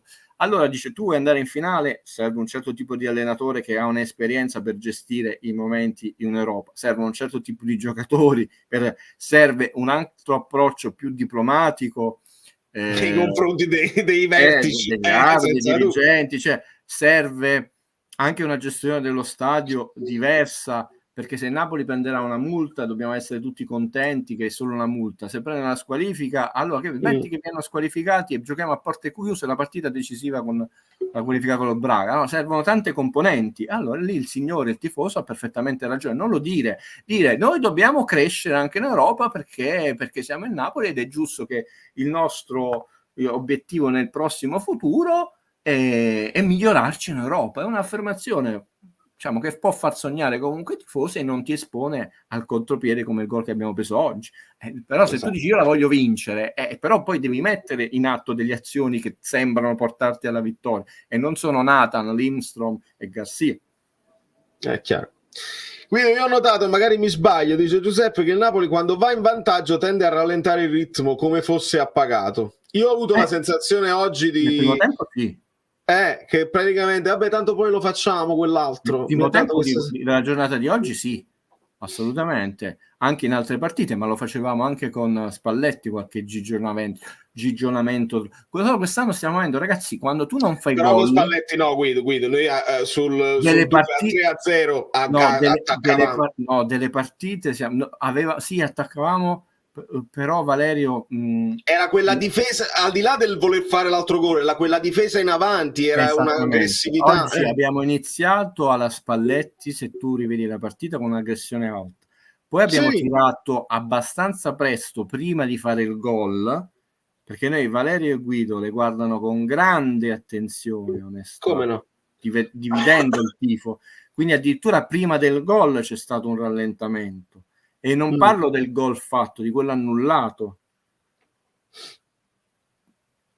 Infatti il secondo tempo che stanno criticando il Napoli è stato più arrembante, coraggioso, eccetera, del primo. È vero, perché è una questione di ritmo, è una questione di scelte. E poi comunque, ragazzi, un giocatore come Kim non è il migliore del mondo. Aveva determinate caratteristiche che per le scelte le abbiamo viste l'altra volta quando ho fatto quel recap generale di Spalletti, che ha detto: io scelgo filosoficamente questa strategia perché devo tenermi lontani i nostri giocatori dal pericolo. Come li posso tenere lontani? Devo stare più avanti, così, e non lasciarli scoperti nell'uno contro l'uno. Era il giocatore perfetto perché giocava in anticipo, aggressivo, concentrato, faceva pochi falli, pochissime ammonizioni. Lo so che è un solo giocatore, però era un giocatore che si è molto sottovalutata la sua partenza, molto sottovalutata. Era meglio perdere Osimhen e non Kim, paradossalmente. E infatti vedi come si collega, perché Angelo dice: ma come la presenza di Victor non ha portato un vantaggio per noi? Angelo male, no, vabbè, a parte che ricordo io che ho difficoltà di stare sul web, perché ricordando tutte le cose delle persone, dei miei incontri, mi ricordo anche quando ho detto, quando non ho risposto eccetera, diventa anche un po' più, oltre che interattivo, scoppiettante. Però adesso, pur se non vedi i volti, ricordo certi nomi ricorrenti, certe osservazioni, ed è carino che questa osservazione viene fatta da una donna, così non ci accusano in maniera, e so che è una delle più attente, presenti e garbate, anche se non la vediamo, non la sentiamo, non so, l'impressione può essere un'impressione dell'idea di stemperare, no? Sì, però non ne volevo parlare. Sì, dovremmo uscire, non parliamo Valerio, io o lei, signor Angela, da questi luoghi comuni, perché poi alla fine non ti fanno vincere le partite, cioè, mentre i fatturati, avere certi giocatori, come aumenti il fatturato? Allora, con lo stadio, con centro superiore, con il merchandising, con le sponsorizzazioni, con tante cose, perché ti puoi permettere poi i giocatori migliori o mantenere i giocatori migliori. Che lui stia lì, poi alla fine ha difeso sul calcio d'angolo, no? Luigi divaga, visto ci arriva a parlare di me. Se Osimhen non gioca domenica, non sarebbe una beffa che vada in nazionale con il rischio di perderlo nuovamente? No, ma io non so, io credo che sia ancora infortunato e che la Nigeria non lo convoca. Mi sembra che ho letto delle dichiarazioni dei preparatori che non giocherà manco con l'Atalanta, probabilmente. Non voglio sbagliare. Esatto, proveranno il recupero per il post pausa, però è da considerare in questo momento ancora infortunato e la Nigeria non lo dovrebbe convocare. Non lo convocherà perché non ha è proprio fortemente infortunato, nel senso proprio, che senso ha?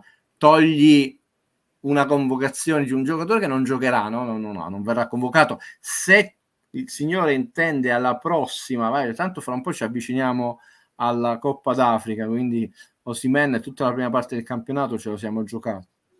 Serena, inguaribile romantica, spera la presenza del procuratore, spero sia propedeutica a un rinnovo. Guido, mi ricordi quante volte si sono incontrati? 12. Sì, 12.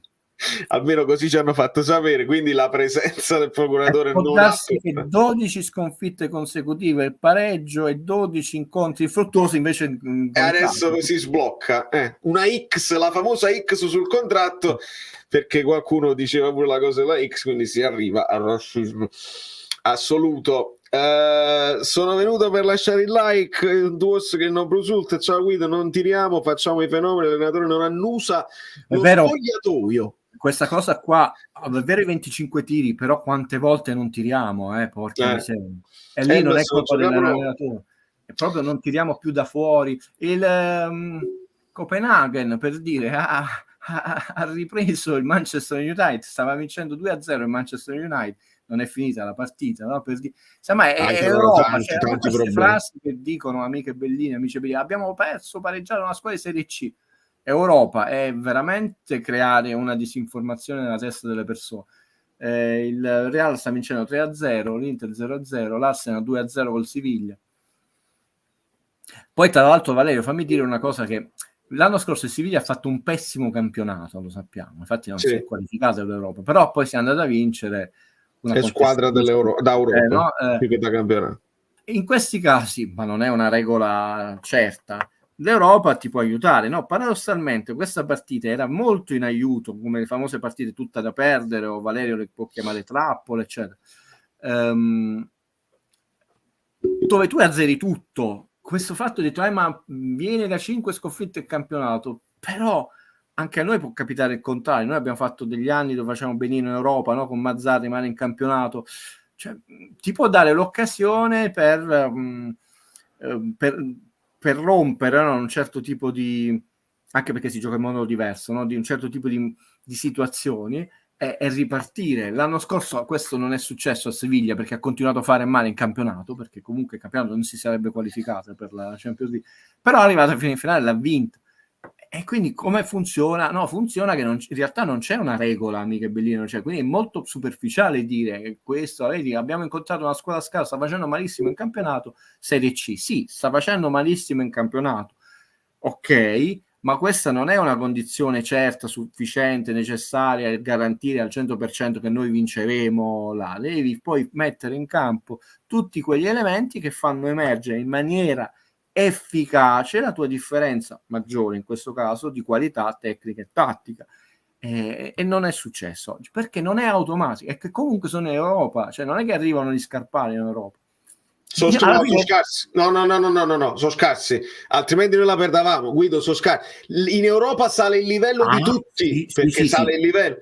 Ma altrimenti perdevamo oggi. No, la differenza oggi era abissale, Valerio, ti do al 100% ragione. Era abissale e probabilmente nel primo tempo loro lo sapevano, nel secondo invece non ci sono riusciti. Bravo, cioè mi ha dato la sensazione che l'hanno preso un po' sotto gamba, che si è virato tanto. Non vorrei, perché non sono io sono un guaribile ottimista, ma non sono ruffiano, e non ti do ragione, ovviamente non PPRG. Oggi veramente più di tutte le partite che abbiamo visto la differenza era enorme, non solo come qualità, ma proprio una squadra rinunciataria. Poi a un certo punto il Napoli ha deciso di pressare altissimo, non riuscivano proprio a uscire, abbiamo preso un gol da Polli in super contropiede 1.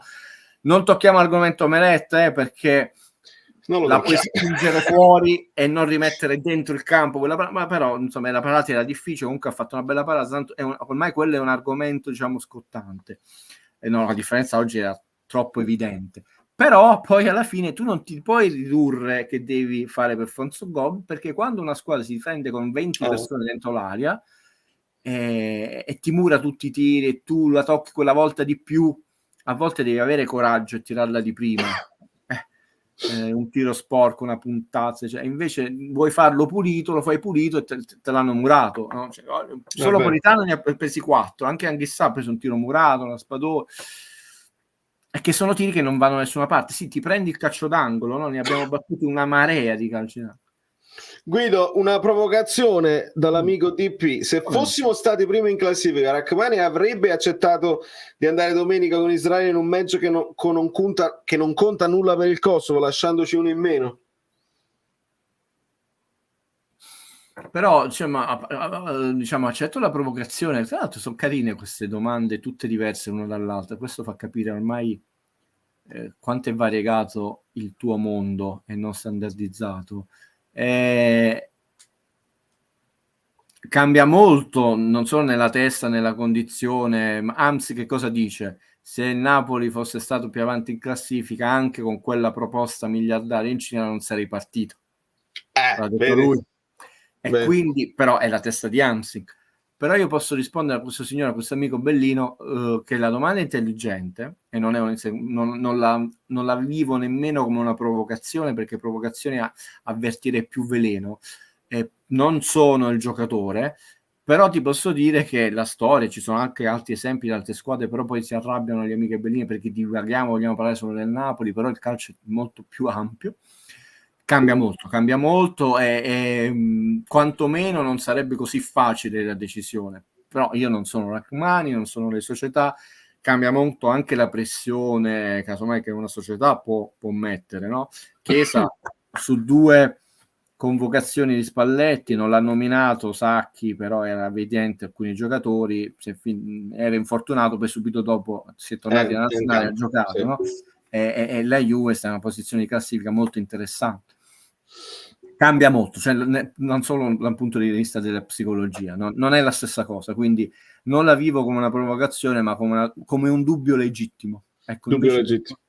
Adesso recupero il vocale di Fabio Versatile. Nel frattempo Volevo dire a Mario, vatti a recuperare la mia reaction che ho postato, che se la trovi sul canale, perché a un certo punto io lo dico proprio. Si parla dello schema sul corner quando Mario lui crossa di destro. Di solito, quando si fa lo schema a due dal corner, dal calcio d'angolo, si fa in modo che chi sta col piede suo poi ha superato l'avversario e la mette così. Invece si trova Mario col destro. Però io, Valerio, quello che dici tu, insomma, ormai tu hai preso questa idea sbagliatissima come la mia, che non siamo ideologici, no? E quindi, non essendo ideologici, non dobbiamo portare un ragionamento in maniera a essere molto funzionale, strumentale e fazioso verso il nostro barile, no? Vale è la prima volta che non che subiamo gol, perché fortunatamente non li abbiamo subiti tanti. Ne subimmo uno con la Juve, ve lo ricordate? Tremendo, che perdiamo 4-3 da Polli. Quindi, ma questa è una cosa che sugli angoli troppo spesso noi abbiamo subito ripartenze e ci è andato bene, anche quest'anno intendo. A me non piace a volte come siamo messi, non piace che non abbiamo i due giocatori che pressano fuori dall'area di rigore, non dico che devi tirare, non mi piace che a volte dall'angolo, vabbè, non abbiamo subito gol, ma addirittura finiamo per ridare la palla a Meret e non rimantenere alta la squadra. Ci sono tante cose, non solo il gol che abbiamo preso questa sera, a volte non abbiamo preso gol e quindi poi uno figura non si può ricordare tutti i momenti però non è la prima volta che succede. Se voi vi rivedeste, uno non può avere tutto questo tempo nella vita, tutte le partite solo di questa stagione, ma era già successo, nell'altra stagione era già successo. Il problema è che questa volta abbiamo preso un 1 contro 2 e se sei bravo a passartele, se la sono passata bene, ha tirato molto bene perché ha costretto un paratone Meret che non ha avuto la bravura, la freddezza, la fortuna di parare e avere anche la capacità di sportarla sul lato e non dentro il campo. Comunque l'amico diceva il non quello che abbiamo subito, ma quando noi era sì, però, che arriva così. Io parlo dei dettagli, nella reaction dico sono dei dettagli che non stai curando in quel momento della partita. No, ma ti ho seguito, io facevo un discorso sul generale, sul fatto che, e anche con Spalletti succedeva, che noi battiamo una caterva di angoli, fino a questo momento credo che siamo la prima in Serie A, poi mi posso sbagliare, vado a controllare, però se non siamo la prima siamo la seconda. Ci si sofferma sempre, Valerio, sul fatto hai segnato una volta, che pure è importante. Io invece mi soffermo, sempre guardando a più ampio respiro, su quanti angoli poi finiscono sui piedi di Meret. Dico, io non pretendo che ogni angolo che noi battiamo un gol, un altro angolo, ma almeno ricontinuare un'azione, dare quell'insistenza, ma addirittura finire a un'azione difensiva perché hai rischiato il contropiede e poi la passi al centrocampo subito al portiere, è un segno di debolezza. Quindi è chiaro, è evidente che non dobbiamo più prendere un gol come oggi perché è criminale per contro di noi. Però ci sono anche altre cose da migliorare. Fortunatamente sono migliorate. Non solo il gol in contropiede. Facciaci caso, io spero che non accada più, ma se dovesse accadere, qualcuno potrebbe dire, Guido ce l'ha detto, vedi, questo angolo, poi non solo non abbiamo fatto niente, siamo finiti per dare palla a Meret. Da un angolo finiamo palla, oppure siamo sulla tre quarti, palla a Meret. Ho capito l'azione dal basso, ma si parte dal basso, ma non è che si costantemente torna al basso. Oggi abbiamo fatto, ci si sofferma sul gol preso perché quello è senza domani, cioè preso gol, però ci sono state anche delle scelte di passaggio di tiro sbagliate di più di un giocatore, di Di Lorenzo, di Kvara, mentre loro sul gol hanno fatto la scelta giusta per aumentare il coefficiente di pericolosità di tiro e poi vedi la ribattuta, perché se te lo giochi 1 contro 1, no? Può darsi che non riesci a tirare o arrivi al tiro, oppure tiri al tiro e non avrai la ribattuta. Non solo ha avuto un tiro da una posizione più favorevole, ma ha rimesso in gioco anche l'altro compagno. Quindi è stata strategicamente l'azione purtroppo per noi più giusta da fare. Se avesse tirato sul primo palo, l'avrebbe ribattuta senza un compagno vicino. Non la poteva riprendere lui. È chiaro. Nel frattempo gol di Lautaro per l'Inter, che sta facendo un percorso che è stata sottovalutata. Certo. Non li nomino, se no poi tu dici che abbassiamo il livello. Però... Allora, il vocale di Versailles. Ma quanto è importante andare contro Garcia in maniera così, proprio preventivata, con disonestà. Comunque, l'idea di Garcia, secondo me, te la dico io, vale? Era fare 4-2-3-1 con le coppie dei due che dovevano essere Caius Anghissà, Lobot che Zielinski e Raspa dietro Simen, e magari tenere Lindstrom posto Politan e Elmas posto Kvara. Quindi, vabbè, questa non è per questa partita, penso sia che Fabio si riferisca all'idea di base della stagione. Probabile, però non abbiamo ancora d'altra parte, Guido, ad avvalorare questa ipotesi, quando Garcia dice il problema di Raspadori non è solo Simen, il problema di Raspadori è il 4-3-3, vuol dire che lo vede un pochino di più sotto punta e lo vede nella possibilità di utilizzarlo. Non l'ho voluto citare, Valerio, è brutto autocitarsi e dire avevo ragione, perché io l'altra volta ho chiuso, secondo me questa stagione nasce sotto un equivoco tattico. Mamma mia. Poi subito dopo lui ha detto questa cosa qui e io mi potevo presentare, avete visto, avevo ragione. È una pietra tombale. No, già, invece ti dico che ha segnato Harry Kane, giusto? Perché certi giocatori valgono quello che paghi, ragazzi. La maledizione di Harry Kane. Allora, secondo posto, sono punti di vista. È chiaro, vuol dire beccare squadre tipo City, Bayern, eccetera. È chiaro, Guido, ci sono state anche annate in cui arrivare primi significava beccare un Real che arriva secondo, però in questa stagione io non ho controllato tutti i gironi, però mi sembra che quelle proprio toste stiano facendo il percorso netto e stiano... Senti, gli unici due dubbi, perché visto come si è complicata la vita il PSG, sono il girone del PSG col Borussia, tra l'altro becchi una, becchi l'altra, non è che che bello, e Barcellona-Porto, perché Bayern dovrebbe essere la prima, anzi credo che da stasera sarà prima automaticamente, Arsenal pure, Real Madrid vabbè non la possiamo ribeccare, il girone dell'Inter, Real Società Inter, questo diciamo, poi abbiamo Atletico Lazio, però insomma ragazzi, cioè, si tratta di non pensiamoci, io ve lo dissi dal primo momento, forse sarò stato l'unico in Italia che quando abbiamo avuto questo sorteggio non va bene aver beccato il Real Madrid, invece la gioia di beccare, perché io voglio che Napoli vada più avanti possibile, andare più avanti possibile. Vedi l'Inter l'anno scorso che comunque quel percorso gli ha aumentato qualità, autostima, fatturata, tante cose, cioè, deve avere anche un po' di fortuna dei sorteggi. Chiaramente se tu parti in seconda fascia o terza fascia, vedi il Milan quest'anno, non puoi auspicare, perché intanto ti devi beccare tutta, puoi beccare la più scarsa della prima fascia, è sempre la prima fascia, la più scarsa della seconda fascia, ma è sempre una seconda fascia, no?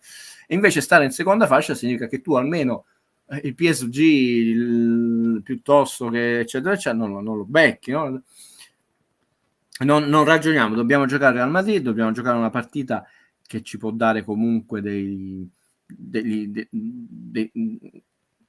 miglioramenti, no? Nel nostro percorso esperienza. Dobbiamo svangarci all'ultima giornata della qualificazione, poi ci saranno i sorteggi e troppo poi no?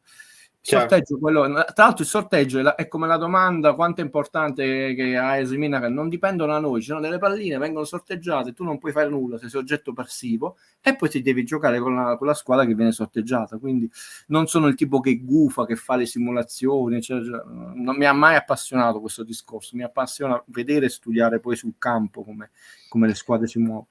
Le cime di Rapa, che poi mi pare che questa immagine mi ricorda un pochino no, quello non è un bradipo. Che animale è che stanno paragonando a Bellingham? Non mi ricordo. Garcia tantissime volte dice abbiamo un piano B, possiamo iniziare in maniera diversa eccetera, ma poi iniziamo sempre allo stesso modo e se non segniamo schieriamo sempre Raspa trequartista e Simeone punta. In effetti questa è questo è il punto di forza dei miei video pre-partita. Ne posso sbagliare uno, Guido, ma non dirò mai agli amici bellini aspettatevi la rivoluzione del modo, perché oramai abbiamo capito, questi sono i giocatori di cui lui si fida, ne può alternare uno o due in base agli infortuni, però questo è il modo in cui si parte. Non si parte con Simeone titolare, mai, o si è partito una volta se non sbaglio, e non si parte nemmeno con il 4-2-3-1 da subito. Due cose, la prima è vero che diciamo Simone, tra l'altro un giocatore che io adoro umanamente e calcisticamente, è rimasto, e quindi ti autorizzi a dire ci hai sbagliato, cioè, però non solo per colpa sua, non sto dicendo che è svogliato, cioè, ma a queste condizioni, e lui lo sapeva, era giusto non averlo. Chiaro, per il Napoli è un bel lusso, soprattutto se rientra in certi ingranaggi. Per rispondere alla tua domanda, è vero, Garcia però sta incominciando a parlare di più, soprattutto quando incontra delle persone che la buttano sull'ironia. È riuscito a farlo parlare di più Pazzini con una battuta che tanti altri. Poi non si può paragonare l'ultimo Spalletti con il primo Garcia, perché Spalletti all'inizio la gente non si ricorda tutte le domande su Totti, la serie di Totti, Maradona, una cosa, il percorso dell'anima, che non è una critica a Spalletti, attenzione. Cioè i confronti come sempre non possono essere disomogenei. Nell'ultima, e arrivo a te, conferenza, lui ha sottolineato delle cose e sottolineando degli aspetti che sono importanti, gol e assi, però poi aggiungeva, è la fase difensiva, però bisogna difendere bene, questa cosa che dici tu, lui l'ha detta, però se partiamo in un certo modo, però se la partita è in un certo modo, purtroppo le partite non si stanno poi sviluppando in un certo modo. Allora che lui parta 4-2-3-1 in questo momento con questa delicatezza di classificazione non credo proprio, e ha ragione Valerio perché non è ideologico, purtroppo ho creato un cortocircuito anche lui, quindi questo, no, Valerio è tutta farina del suo sacco, non è che è un clone, no, per dire no. Però purtroppo le partite, sai, non stai vincendo 3-0 il primo tempo e posso sperimentare, posso dare minutaggio, eccetera, te la devi svangare, no? E ovviamente si basi sulle certezze. Poi hai determinati giocatori che in questo momento l'hanno attaccato, non ci abbassiamo a quei livelli, però vogliamo sottolineare che Politano è uscito, se n'è andato a abbracciare. Guarda Guido, senza che ci siamo messi d'accordo, io mi sono segnato il minutaggio in cui si abbracciano perché dovevo prendere lo screenshot. Allora ti dico una cosa, Valerio, domani viene serrato Garcia, non è né una previsione né un auspicio, sto facendo un periodo dell'impossibile, no? Meno male, viene come si chiama, fra qualche anno Politano è ancora un giocatore del Napoli, un altro giocatore, nelle lunghe interviste come rilasciano eccetera, dice l'allenatore con cui ti trovato meglio, Garcia, umanamente, cioè mi faceva giocare, mi sentivo, mi ha trovato là. Per uno buono, uno che diciamo si è trovato meno bene, però perché mi trituri le scatole, scusa, qua te lo devo dire, non perché voglio confondermi con la melma, no? Che non puoi cambiare Kvara anche quando sta litigando nella prima parte dell'inizio stagione e tu dici dobbiamo mettere l'Insta, ma al posto di chi? Di Politano, no? Però non lo nomini Politano, e perché Politano deve uscire? Cioè, lui per esempio oggi ha detto, perché poi Garcia è un uomo intelligente, piano piano le sta dicendo le cose, un giocatore che cambia l'88esimo non è una sostituzione, non come lo sostituì, non è né una bocciatura né rifiatare, eccetera, proprio umanamente ci posso, cioè non è nulla, cioè è chiaro che è una sostituzione, sta andando uno al posto di un altro, però costruire dei castelli su una cosa, un giocatore che con 7 minuti di recupero nel primo tempo, che non puoi non considerare, quindi si è giocato 45 più 7, 52 nel primo tempo, che poi pure li devi mettere, lo so che però insomma adesso devi vincere con l'Empoli e non devi perdere con l'Atalanta, punto. E non hai fatto niente. No. Domanda a Guido: esonererebbe Garcia al termine del girone Champions indipendentemente da quale qualificazione? Io no, perché ho detto il futuro ormai, ma da tante partite, a prescindere da quelli che sono i risultati di campo, di Garcia è già segnato. E Valerio che mi ha rimproverato, e non vi preoccupate, con Valerio e Guido non succederà come la Bobo TV, perché ci sono dinamiche molto diverse, anche umane, economiche, cose eccetera, quindi non economiche, una volta che togli i soldi è difficile di dire.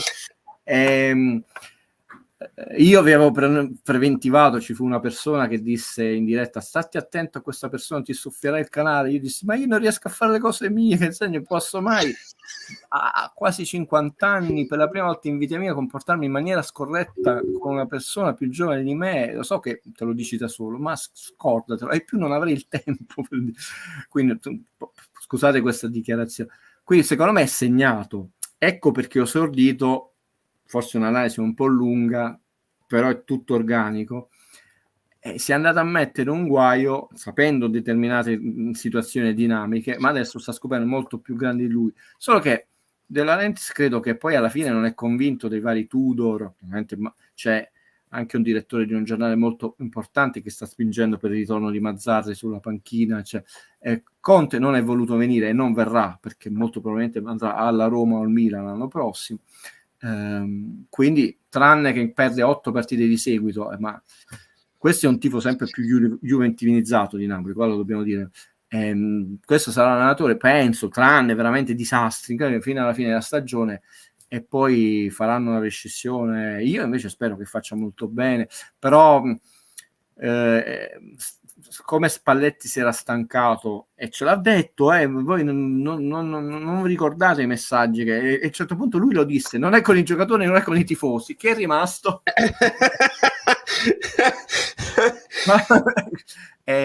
Ma qua è dall'inizio, qua è dall'inizio, quindi io non lo esonerei perché non è così scarso. Non credo che non abbia le idee chiare, per rispondere, ce le ha chiare, ma non. Qual è stata la differenza tra Milan e Paris Saint-Germain come Napoli in questa cosa? Che il Milan ha fatto quello che aveva in mente con Paris Saint-Germain ed è stato efficace. Il Paris Saint-Germain sicuramente aveva in mente altre cose nella partita, ma non è stato efficace. Sicuramente Garcia ha in mente delle cose, ma in questo momento non sempre sono efficaci nel Napoli. Per quali ragioni? Dei giocatori stanno rendendo meno bene? Sì. Ci sono stati dei disordini tattici? Sì. Un po' di sfortuna? Sì. È un campionato molto diverso dagli anni scorsi? Sì. Comunque c'era un'erosione là? Sì. Tutte queste cose. Quindi non è solo scarso lui, per dire, tante cose, ma chiaramente non li stanno riuscendo. Io sono sicuro, e Fabio ha detto una cosa interessante, che lui aveva un'idea diversa che all'inizio del campionato ha provato a mettere in campo, di essere più offensivi, più verticali, più efficaci, ma subito ci abbiamo rimesso una partita con la Lazio, dove tra l'altro il primo tempo è proprio la testimonianza delle parole che vi sta dicendo Guido, non perché vi voglio imporre un gusto, una cosa eccetera. Qual è il primo tempo? Io lo scrissi a Valerio, probabilmente lo trovi nel messaggio. Sono scontentissimo in questo primo tempo perché non puoi produrre così tanto e stare solo sull'1-1, poi lo paghi. E l'abbiamo pagato. Abbiamo detto l'anno scorso che tutti, ripeto tutti, anche Starace hanno overperformato, quindi dovevamo aspettarci quest'anno un Napoli comunque forte, ma non super, dice Francesco da Barcellona. E poi si è sottovalutato un'osservazione vera, che gli altri piano piano erano cresciuti a fine del girone di ritorno, e quindi questa famosa per distacco si era ridotta. Cioè tu non puoi considerare che ci sono anche le altre squadre, cioè, perché tu puoi anche aggiungere 6 punti al Napoli. Il Napoli c'ha 26, comunque non hai affrontato la Juve, l'Atalanta e l'Inter, no? Mettiamo che il Napoli c'ha 6 punti, 21 e 6 sono 27, non è la prima in classifica, comunque non li puoi togliere all'Inter, cioè comunque l'Inter è migliorata, la Juve è migliorata, quindi questo distacco non c'è più. Fammi rispondere a Vincenzo Giordano, mi stai diventando risultatista. Vincenzo, io non è che posso ricordarmi tutti i nomi, però non mi ricordo del tuo nome nella live dell'altra dell'Union Berlin. C'è voluto Guido, mi ha dovuto attaccare Guido, perché io, nonostante la vittoria, ero arrabbiatissimo e parlai di Napoli orripilante. Mi ricordo di bene, ho avuto un sacco di critiche su Twitter, ho dovuto bloccare a uno perché mi ero permesso di dire che il Napoli era orripilante. Oggi abbiamo pareggiato e io ti dico, e ho detto a inizio live, che mi è piaciuto di più il Napoli rispetto all'andata. Quindi sei fuori strada, amico. Allora, Valerio ti ha già risposto, non è stato rivolto a me, ma quindi tra l'altro è gratuita questa mia risposta. Cioè, è veramente, non mi posso permettere di dire impossibile, perché la mente umana è meravigliosa, potrei anche impazzire da domani, eccetera. Però la vedo veramente come un'opzione non residuale che solo se io impazzisco, anche Valerio, diventiamo risultatisti. E tra l'altro non lo dico perché te lo state dicendo da soli, e perdiamo tutto sto tempo tra nulla, analisi, collegare, come si chiama, proprio perché non siamo risultatisti, cioè, quindi è una contraddizione. Se no diremmo Napoli è bellissimo perché abbiamo vinto, ma schifo, cacciate Garcia. Stiamo cercando di capire, di rispondere, di collegare altri numeri, addirittura il percorso europeo. Io oggi vi ho citato i numeri di tutte le partite che in Europa il Napoli ha giocato da quando c'è De Laurentiis presidente, meno risultatisti di questi. Admin, scusate l'ignoranza, ma Gigi De Cane non può allenare il Napoli. A me piacerebbe per il semplice motivo che conosce la piazza, la città e la nostra storia. A me, quindi, ogni volta che l'ho sentito parlare, Gigi De Cane, lo abbiamo detto se non sbaglio anche in altre live, secondo me è un allenatore che era preparato, poi è uscito un pochino dai giri, probabilmente non è più il momento, però era un allenatore che secondo me è preparato, quando spiegava le cose, secondo me a livello di comunicazione verso i giocatori potrebbe solo difettare di quello, ma non lo abbiamo visto negli ultimi anni allenare ad alti livelli, quindi non era male secondo me. Ti rispondo con grande proprio gioia e serenità, e manco a farla apposta questa domanda arriva, questa osservazione, come chiamate, dopo qualche settimana che ti dissi che mi feci questa famosa partita notturna con Bepper Bergomi, eccetera. E che e tra l'altro stiamo parlando del 2000, 99, 2000, un'altra epoca non solo umana ma di calcio, cioè, il calcio è cambiato, è diventato finanziario, economico, finanziario da industriale, cioè, stiamo parlando proprio di un'era giurassica. Purtroppo oggi contano tutta una serie di situazioni umane, forse anche più del campo, premesso che quando arrivi ai massimi livelli non c'è nessun allenatore che è scapocchiato, non è preparato, eccetera, che probabilmente di cambio, perché sembra una persona di grandissima, oltre che educazione, di grandissimo spessore umano, e quindi molto probabilmente se valuti solo il lavoro di campo, il lavoro settimanale, anche di sostegno con i giocatori, sarebbe una persona di massimo valore e rispetto, probabilmente preparato, comunque allenato in Serie A. Tu usi questa espressione che poi in realtà dice già tutto, è uscito dal giro, ma chi determina il giro? Per quale ragione?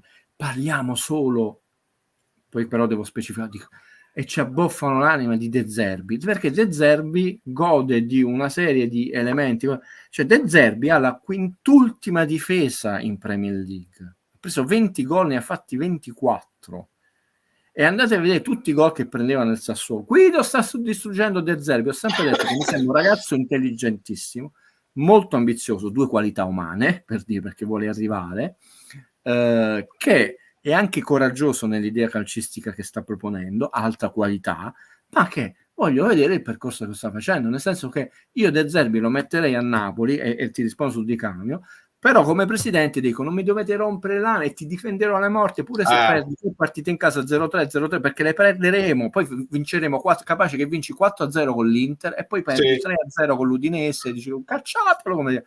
Perché non lo prendo per vincere il campionato, lo prendo per fare un percorso triennale dove mi valorizzerà una marea di giocatori, ci sarà un sacco di gente a San Paolo perché ha curiosità di venire a vedere la partita, ma è sperando che si facciano degli step ogni anno. Quindi io lo metto su quella panchina sapendo che però lo devo difendere alla morte perché sarà attaccatissimo da quelli che oggi adesso lo sanno, no?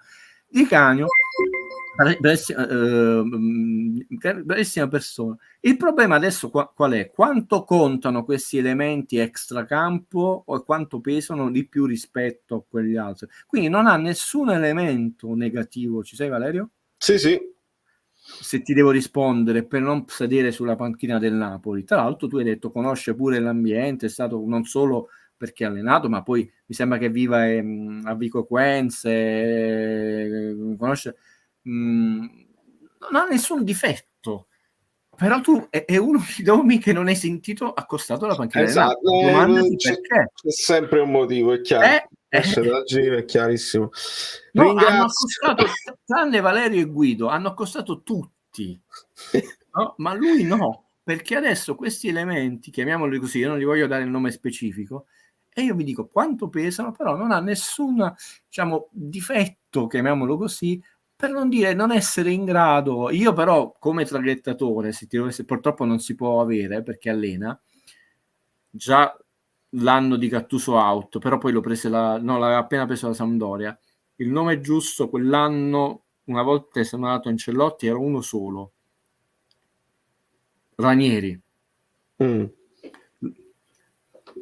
Che anche lui conosce la piazza. Non solo, ormai è un allenatore anziano, carismatico, non alla Mourinho, però nel senso che sa sia essere padre di famiglia, ma sia essere, diciamo, severo, che ha la serenità di chi comunque si potrà anche ritirare domani con una carriera lunghissima, con delle vittorie, delle coppe in Spagna e poi uno scudetto leggendario in Inghilterra. Sai, comunque aver chiuso una carriera dove sei Sir, come si chiama? Non so, non è ancora stato nominato Sir, però per dire amichevolmente, ti dà una serenità che poi ti fa affrontare. E poi è tornato per amore a Cagliari, l'anno scorso il Cagliari era a metà classifica, lo fa andare in Serie A. Quelli sono quei nomi, perché il traghettatore poi tu devi mettere un uomo abbastanza di peso, che ha una certa età, no? Per essere rispettato, prima di tutto umanamente, poi come allenatore.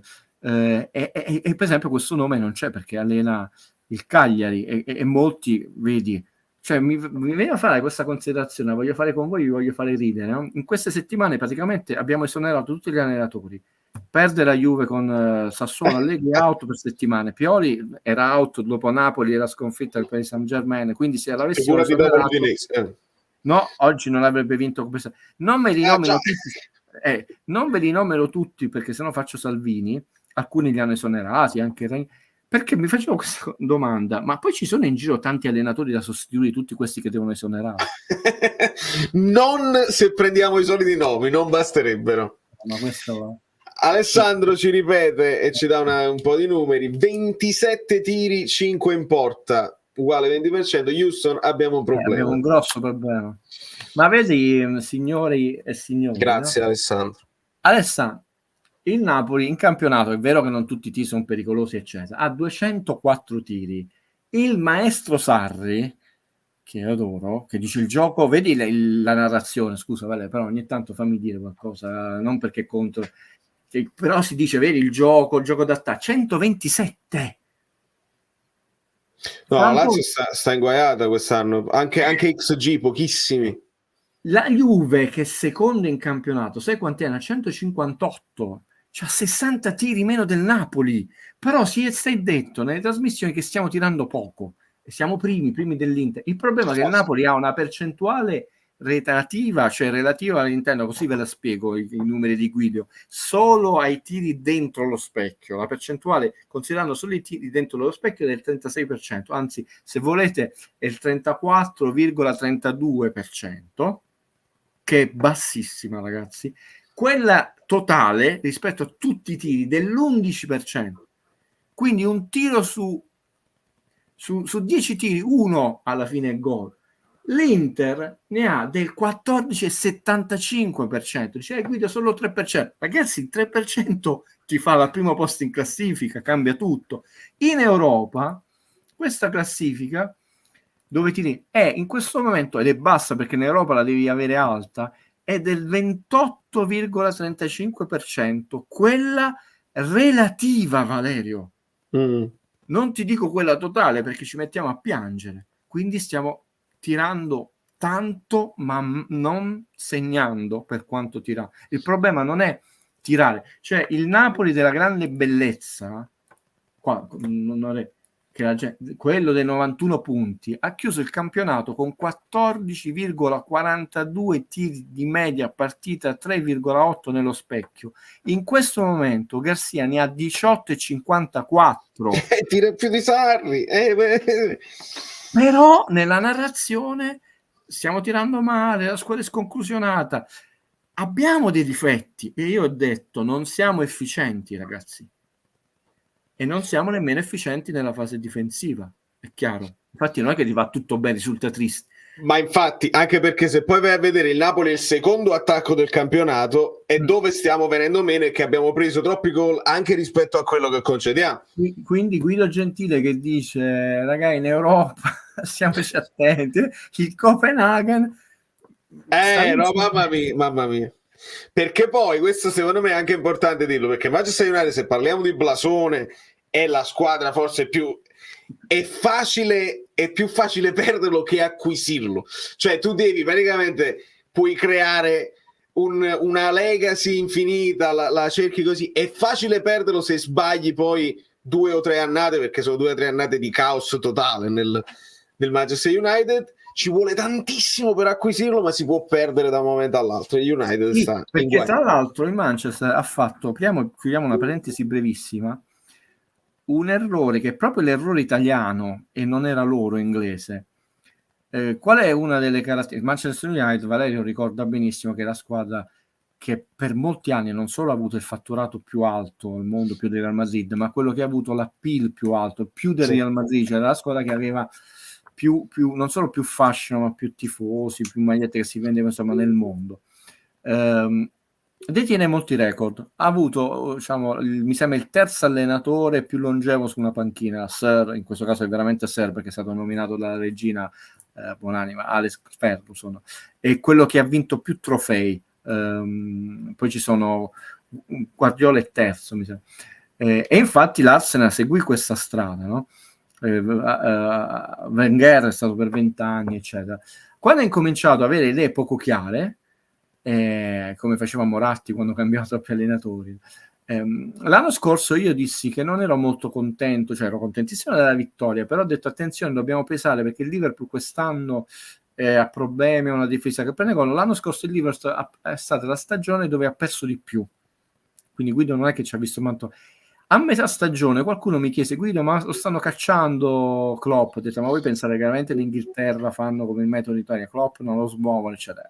Si è fatto il suo quinto posto, non è andato in Champions League, è ancora sulla panchina del Liverpool, è bello solito, e come è successo per Simeone. Il Manchester ha perso quella che era stata una delle sue caratteristiche leader, una solidità societaria che poi si trasmetteva in una società finanziaria, che si trasmetteva, come dice l'ottimo maestro Marco Bellinazzo, il fatturato fra gli albi d'oro in trofei, ma perché aveva tutta questa continuità. Ha incominciato a perdere, cambiare allenatore, avere idee poco chiare, e il fascino rimane perché è una delle società, forse adesso Real Madrid, però non sta vincendo da un po', oltre i soldi del City. Però ha snaturato quella che era la sua forza societaria, cioè la coerenza e la longevità. Chiaro, non è che tutti sono Sir Alex Ferguson perché è una leggenda, quindi nessuno pretendeva che rimanesse 37 anni un allenatore, però tenerlo 4, 5, 6 anni e casomai anche se adesso però ci sono stati troppi anni, le squadre si costruiscono e casomai un allenatore può anche fare benino sta 3 anni, però quello che è successivo prende dei frutti di quelli, come è successo per l'Inter. Però intanto con il Copenaghen il Manchester non perde la partita sfortunata, questo è più grave, vedete quanto è bello, 1-0, perde una partita dove è stata più volte in vantaggio, 2-0, 3-2 e ha perso 4-3, quindi le partite devi prima giocare, poi possiamo parlare che è stata facile per il Cesare, allora quello era Cesare per il Manchester. Vocale di Vincenzone. Se clicco forse. Io accosto questo Napoli lo accosto al Chelsea di Villas-Boas. Speriamo. Che l'abbiamo incontrato quando è stato 10 anni fa, mi pare, quasi 10 anni fa. Ditemi la vostra. Potrebbe venire qualcun altro, magari se il Napoli prendesse un allenatore come Di Matteo, potremmo tentare di vincere la Champions. Correggetemi se sbaglio. L'inguaribile romanticone che è il mio Vincenzone. Ma tu puoi solo sperare, perché come si ricordava l'ottimo nostro amico Vincenzone, quell'anno poi ci fregò, perché cambiarono allenatore, fummo eliminati, vincemmo 3-1, che Maggio si mangiò il gol al 4-1, e poi perdiamo 4-1 supplementari, se correggetemi la mia memoria, insomma, potrebbe anche sbagliare, con il fatto di Zuniga, mi dico. E poi andarono a vincere, però loro avevano perso una finale, è sempre quel percorso. Abramovic ha messo molti soldi in quegli anni da un punto di vista non solo finanziario, ma il Chelsea ha un grande problema che non è quello, a parte adesso che li hanno costretti a cambiare una società eccetera, che non può rinnovare per come è strutturato quel quartiere e lo stadio. Infatti una delle poche società che non sta rinnovando lo stadio perché c'ha proprio 2 ferrovie che li limitano e quindi dovrebbe costruire lo stadio. È diventato penalizzante perché uno dei più piccoli per le grandi società, no? L'ha rifatto nuovo che stadio, il Tottenham l'ha rifatto anni fa che già comincia a diventare vecchio, l'Arsenal adesso sta facendo uno stadio bellissimo però a Liverpool, l'Everton mi sembra che su 40.000 posti anche il Liverpool ha ampliato una curva, quindi erano anni diversi, erano anni dove Abramovich metteva molti soldi nella sua società. Vi ricordate quel rigore dove il capitano inciampa e lo tira fuori? Sì. Però mi sembrano dinamiche anche societarie molto diverse. Leggi tu, questa è la dinamica, questo lo devi leggere tu perché non posso leggerlo io. Leggilo tu ad alta voce. No, vabbè, dici la verità. Ma se scendi a novembre per firmare il contratto, perché ADN si è visto il video a questo Napoli con un youtuber di New York, però a parte le battute c'è youtuber, cioè è un po' inquietante come a volte però giornalisticamente si stia abbassando un livello, perché è bello che ci siano, la premessa che ho fatto, cancellate tutto, è questa, no? Se volessimo ironizzare. In questa situazione di disagio che ho provato questa mattina, in questo lungo corso in un'azione dove era un sequestro di persona con i cariatidi che parlano a se stessi, no? Io comunque sono un vecchio cinquantenne, comunque un certo tipo di impostazione ce l'ho, per quanto so usare i mezzi di comunicazione più moderni, fortunatamente ho viaggiato, eccetera. Allora possiamo dire che questa preoccupazione nella collaborazione con Valerio non c'è, no? Manteniamo uno spirito, lo sto facendo per ridere, accademico, non so, di Guido, e chiamiamo uno spirito futurista come Metropolis, il capolavoro Valerio, ma a parte le battute, no? Queste 2 anime si completano, non solo non litigano, non si sovrappongono, si aiutano, lui mi dà degli spunti per vedere le cose con una mentalità non solo diversa di una persona che ha un altro tipo di impostazione, di età, eccetera. E io forse gli ho dato un attimo di saggezza, un attimo, no? Per dire, non essere subito precipitoso, cioè quindi queste cose ci portano, io voglio sperare, io posso dire di essere diventato una persona migliore con l'amicizia di Valerio, spero che lui sia diventato una persona, non posso saperlo io, no? Quindi queste cose hanno alzato il livello. Il problema è che non tutti gli youtuber, è sbagliato la definizione di Valerio, non è uno youtuber, cioè il tubo è uno strumento per permettere di comunicarli con delle persone in diverse parti del mondo, ma Valerio è un professionista della musica, a questo punto prestato al giornalismo, come il mio professore di storia e filosofia, che si incazza che io mi occupo di cinema, diceva Guido è un intellettuale prestato al cinema. Se io gli dico che faccio cose sul calcio mi toglie il saluto per tutta la vita, per dire, perché dice non così basta. Però ci sono youtuber e youtuber, però Valerio non è nella categoria youtuber, cioè quello è solo uno strumento tecnologico per comunicare, tant'è vero che perde veramente ormai, lo so, non so quante ore, non parlo a fare i video, no? Io gli ho mandato tutta una serie di numeri, se vuoi te ne mando un'altra, ma solo leggere quei numeri che gli ho mandato, tu devi perdere 10 minuti, poi li devi scrivere come si chiama, e quale youtuber perde? Vado a cagare, vado a cose, però scusate, come si dice, non confondiamo la lana con la seta. Facciamolo buono. Massimo Golini, Sky conferma incontro ADL con Garcia, si pensa a una buona uscita. Valerio leggi. Fabiano, lo leggiamo, è evidente, lo sapevamo da prima, nel momento in cui questa striscia di partite Salernitana, Union, Empoli non fai il filotto, è chiaro che si torna a parlare della posizione di Garcia e della panchina traballante. Però io ripeto, qual è il piano? Non dico il piano B, perché qua siamo al piano Z. Molte persone, così Valerio non mi rimprovera, però mi rimproverà ugualmente e fa bene, fatemi rimproverare da Valerio. Volevano esonerare Spalletti il primo anno, più volte, e lo volevano tutti fuori per quella bruttissima sconfitta con l'Empoli. Poi abbiamo vinto un campionato. Questo non sto dicendo che Garcia vincerà il campionato, sto dicendo quella famosa saggezza. A parte chi viene ad allenare, l'impressione, vedete, più cose mi dite, qua non lo dico io, è che questa mia impressione fu solo un'impressione che dissi prima ancora di iniziare il campionato, quindi era un'impressione, non può essere né una comunicazione, né una notizia, né un'analisi, è semplicemente una sensazione, e io speravo di sbagliare, ma quest'uomo sai in che casini sei venuto a mettere? Ecco, no.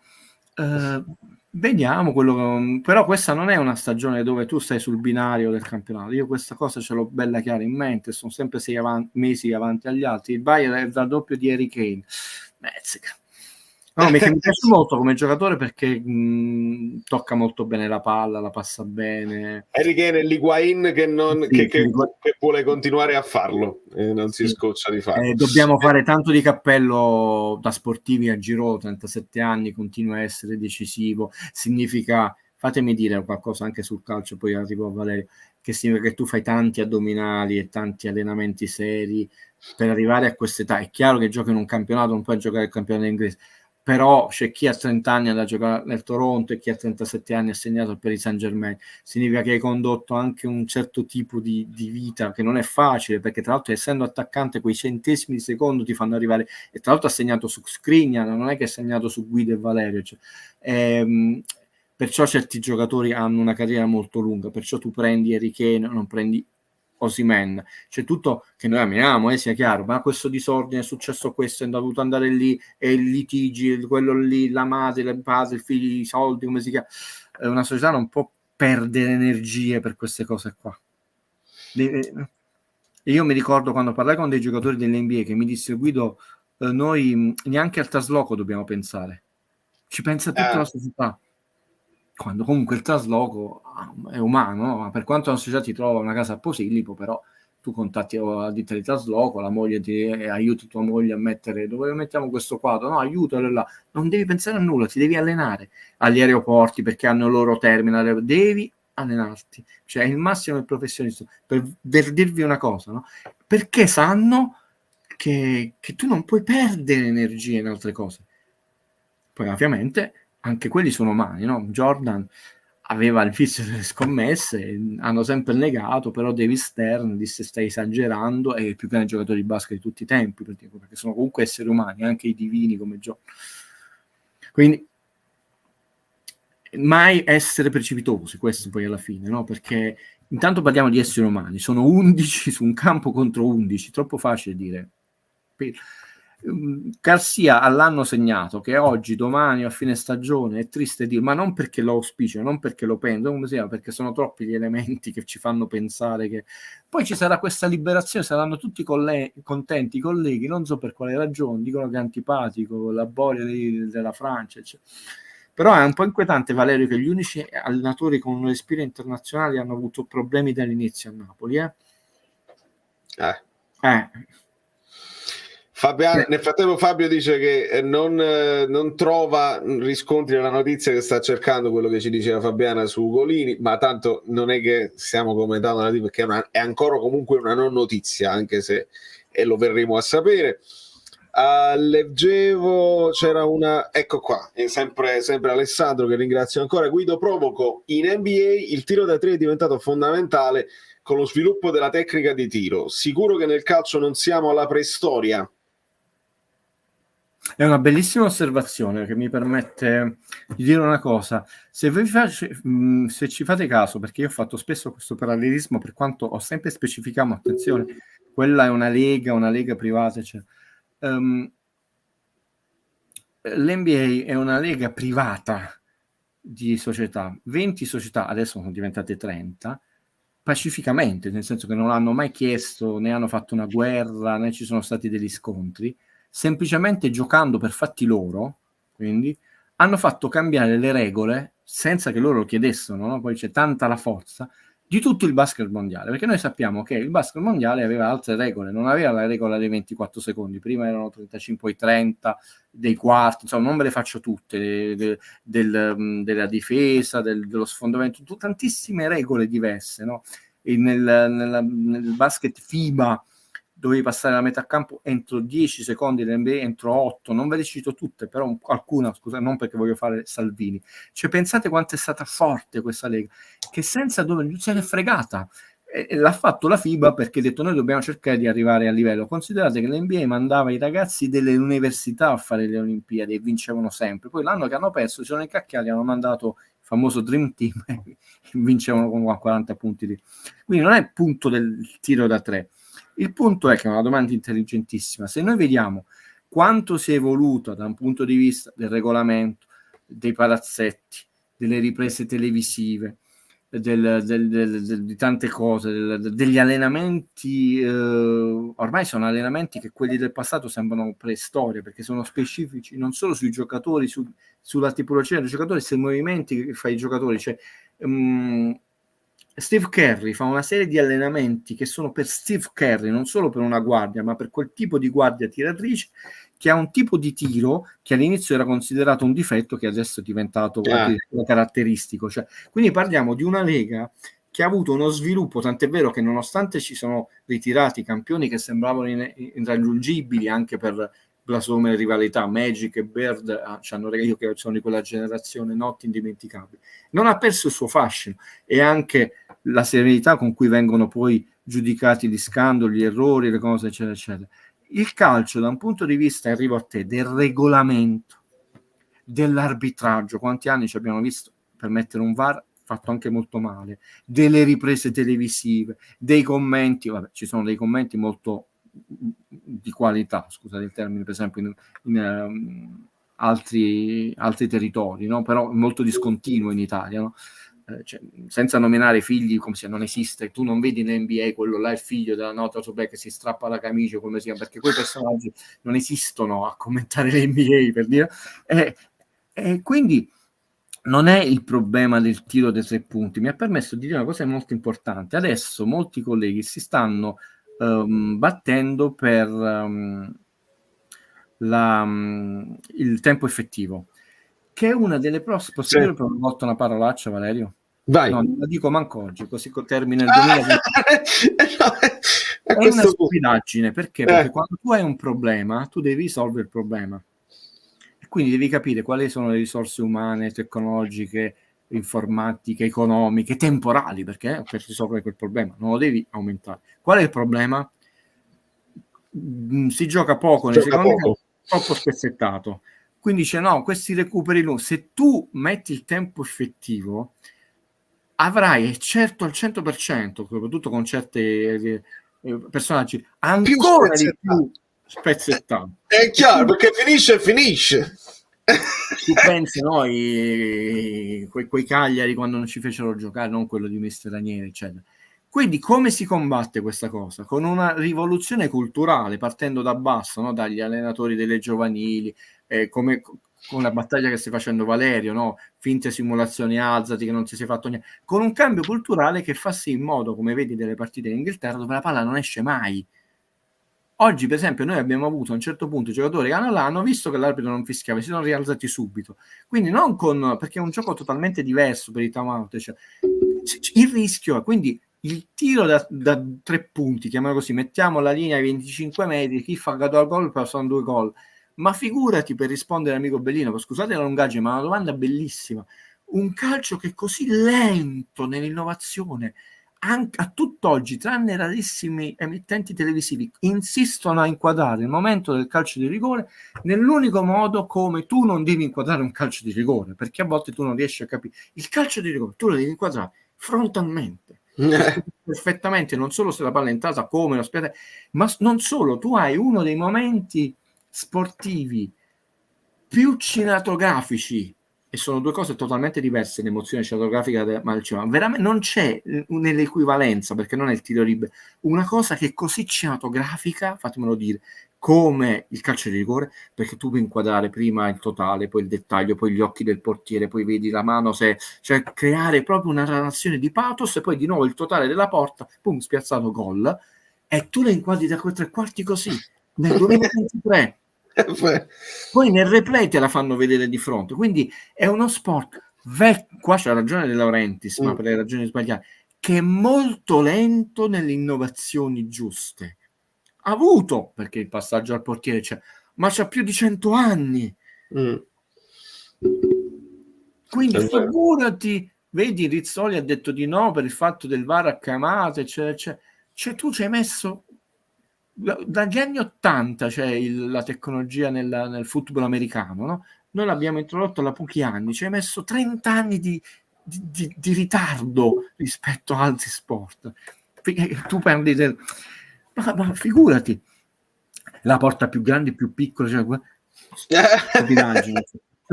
dove devi investire nel calcio sono due cose e invece sono sempre più soldi. Nei settori giovanili che tu devi avere più persone che sanno giocare bene a pallone, poi il genio, ragazzi, nasce dalla povertà. Maradona, Mozart, Quentin Tarantino, eccetera, non dal settore giovanile. Truffaut, cioè, quindi scordiamolo.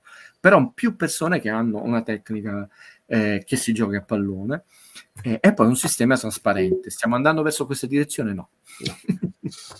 Possiamo dire tranquillamente.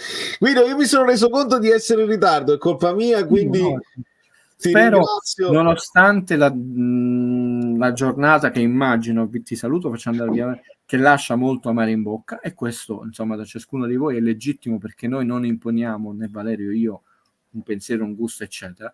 Però vi invito a riflettere con calma, a vedere le varie sfaccettature, perché non esiste un solo punto di vista, e anche se è un percorso zoppicante, perché lo è, non dico a godervi il percorso, ma non farvi avvelenare dalla narrazione che vi sta rovinando il percorso. Posso permettermi questo? Assolutamente sì. Posso? Perché sarebbe una sconfitta, e vi posso assicurare, Valerio risponde subito per lui, sei un risultatista? No. Io non lo sono diventato, quindi andate a letto tranquilli che né Valerio né Guido sono impazziti e sono diventati risultatisti. Il calcio è bello se giocato bene, anche quando si è giocato male ci può dare elementi di valutazione, di riflessione, eccetera, ma è meglio quando è giocato bene.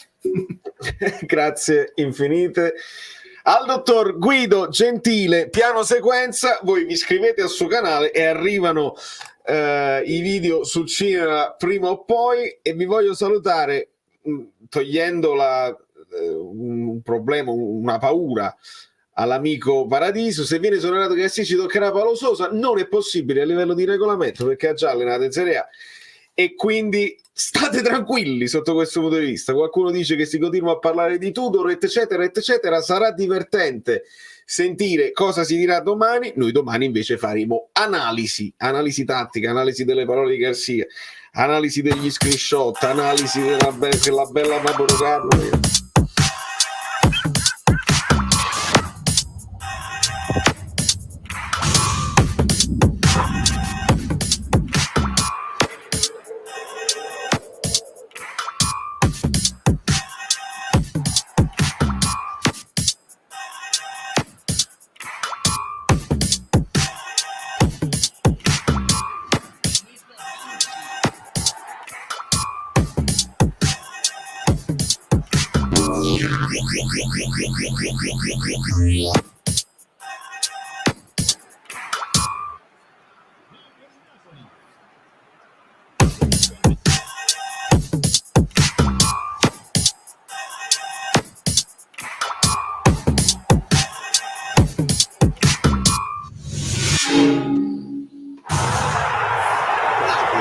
Questa è la notizia, però 2 vittorie su 7 al Maradona non danno giù a ADL.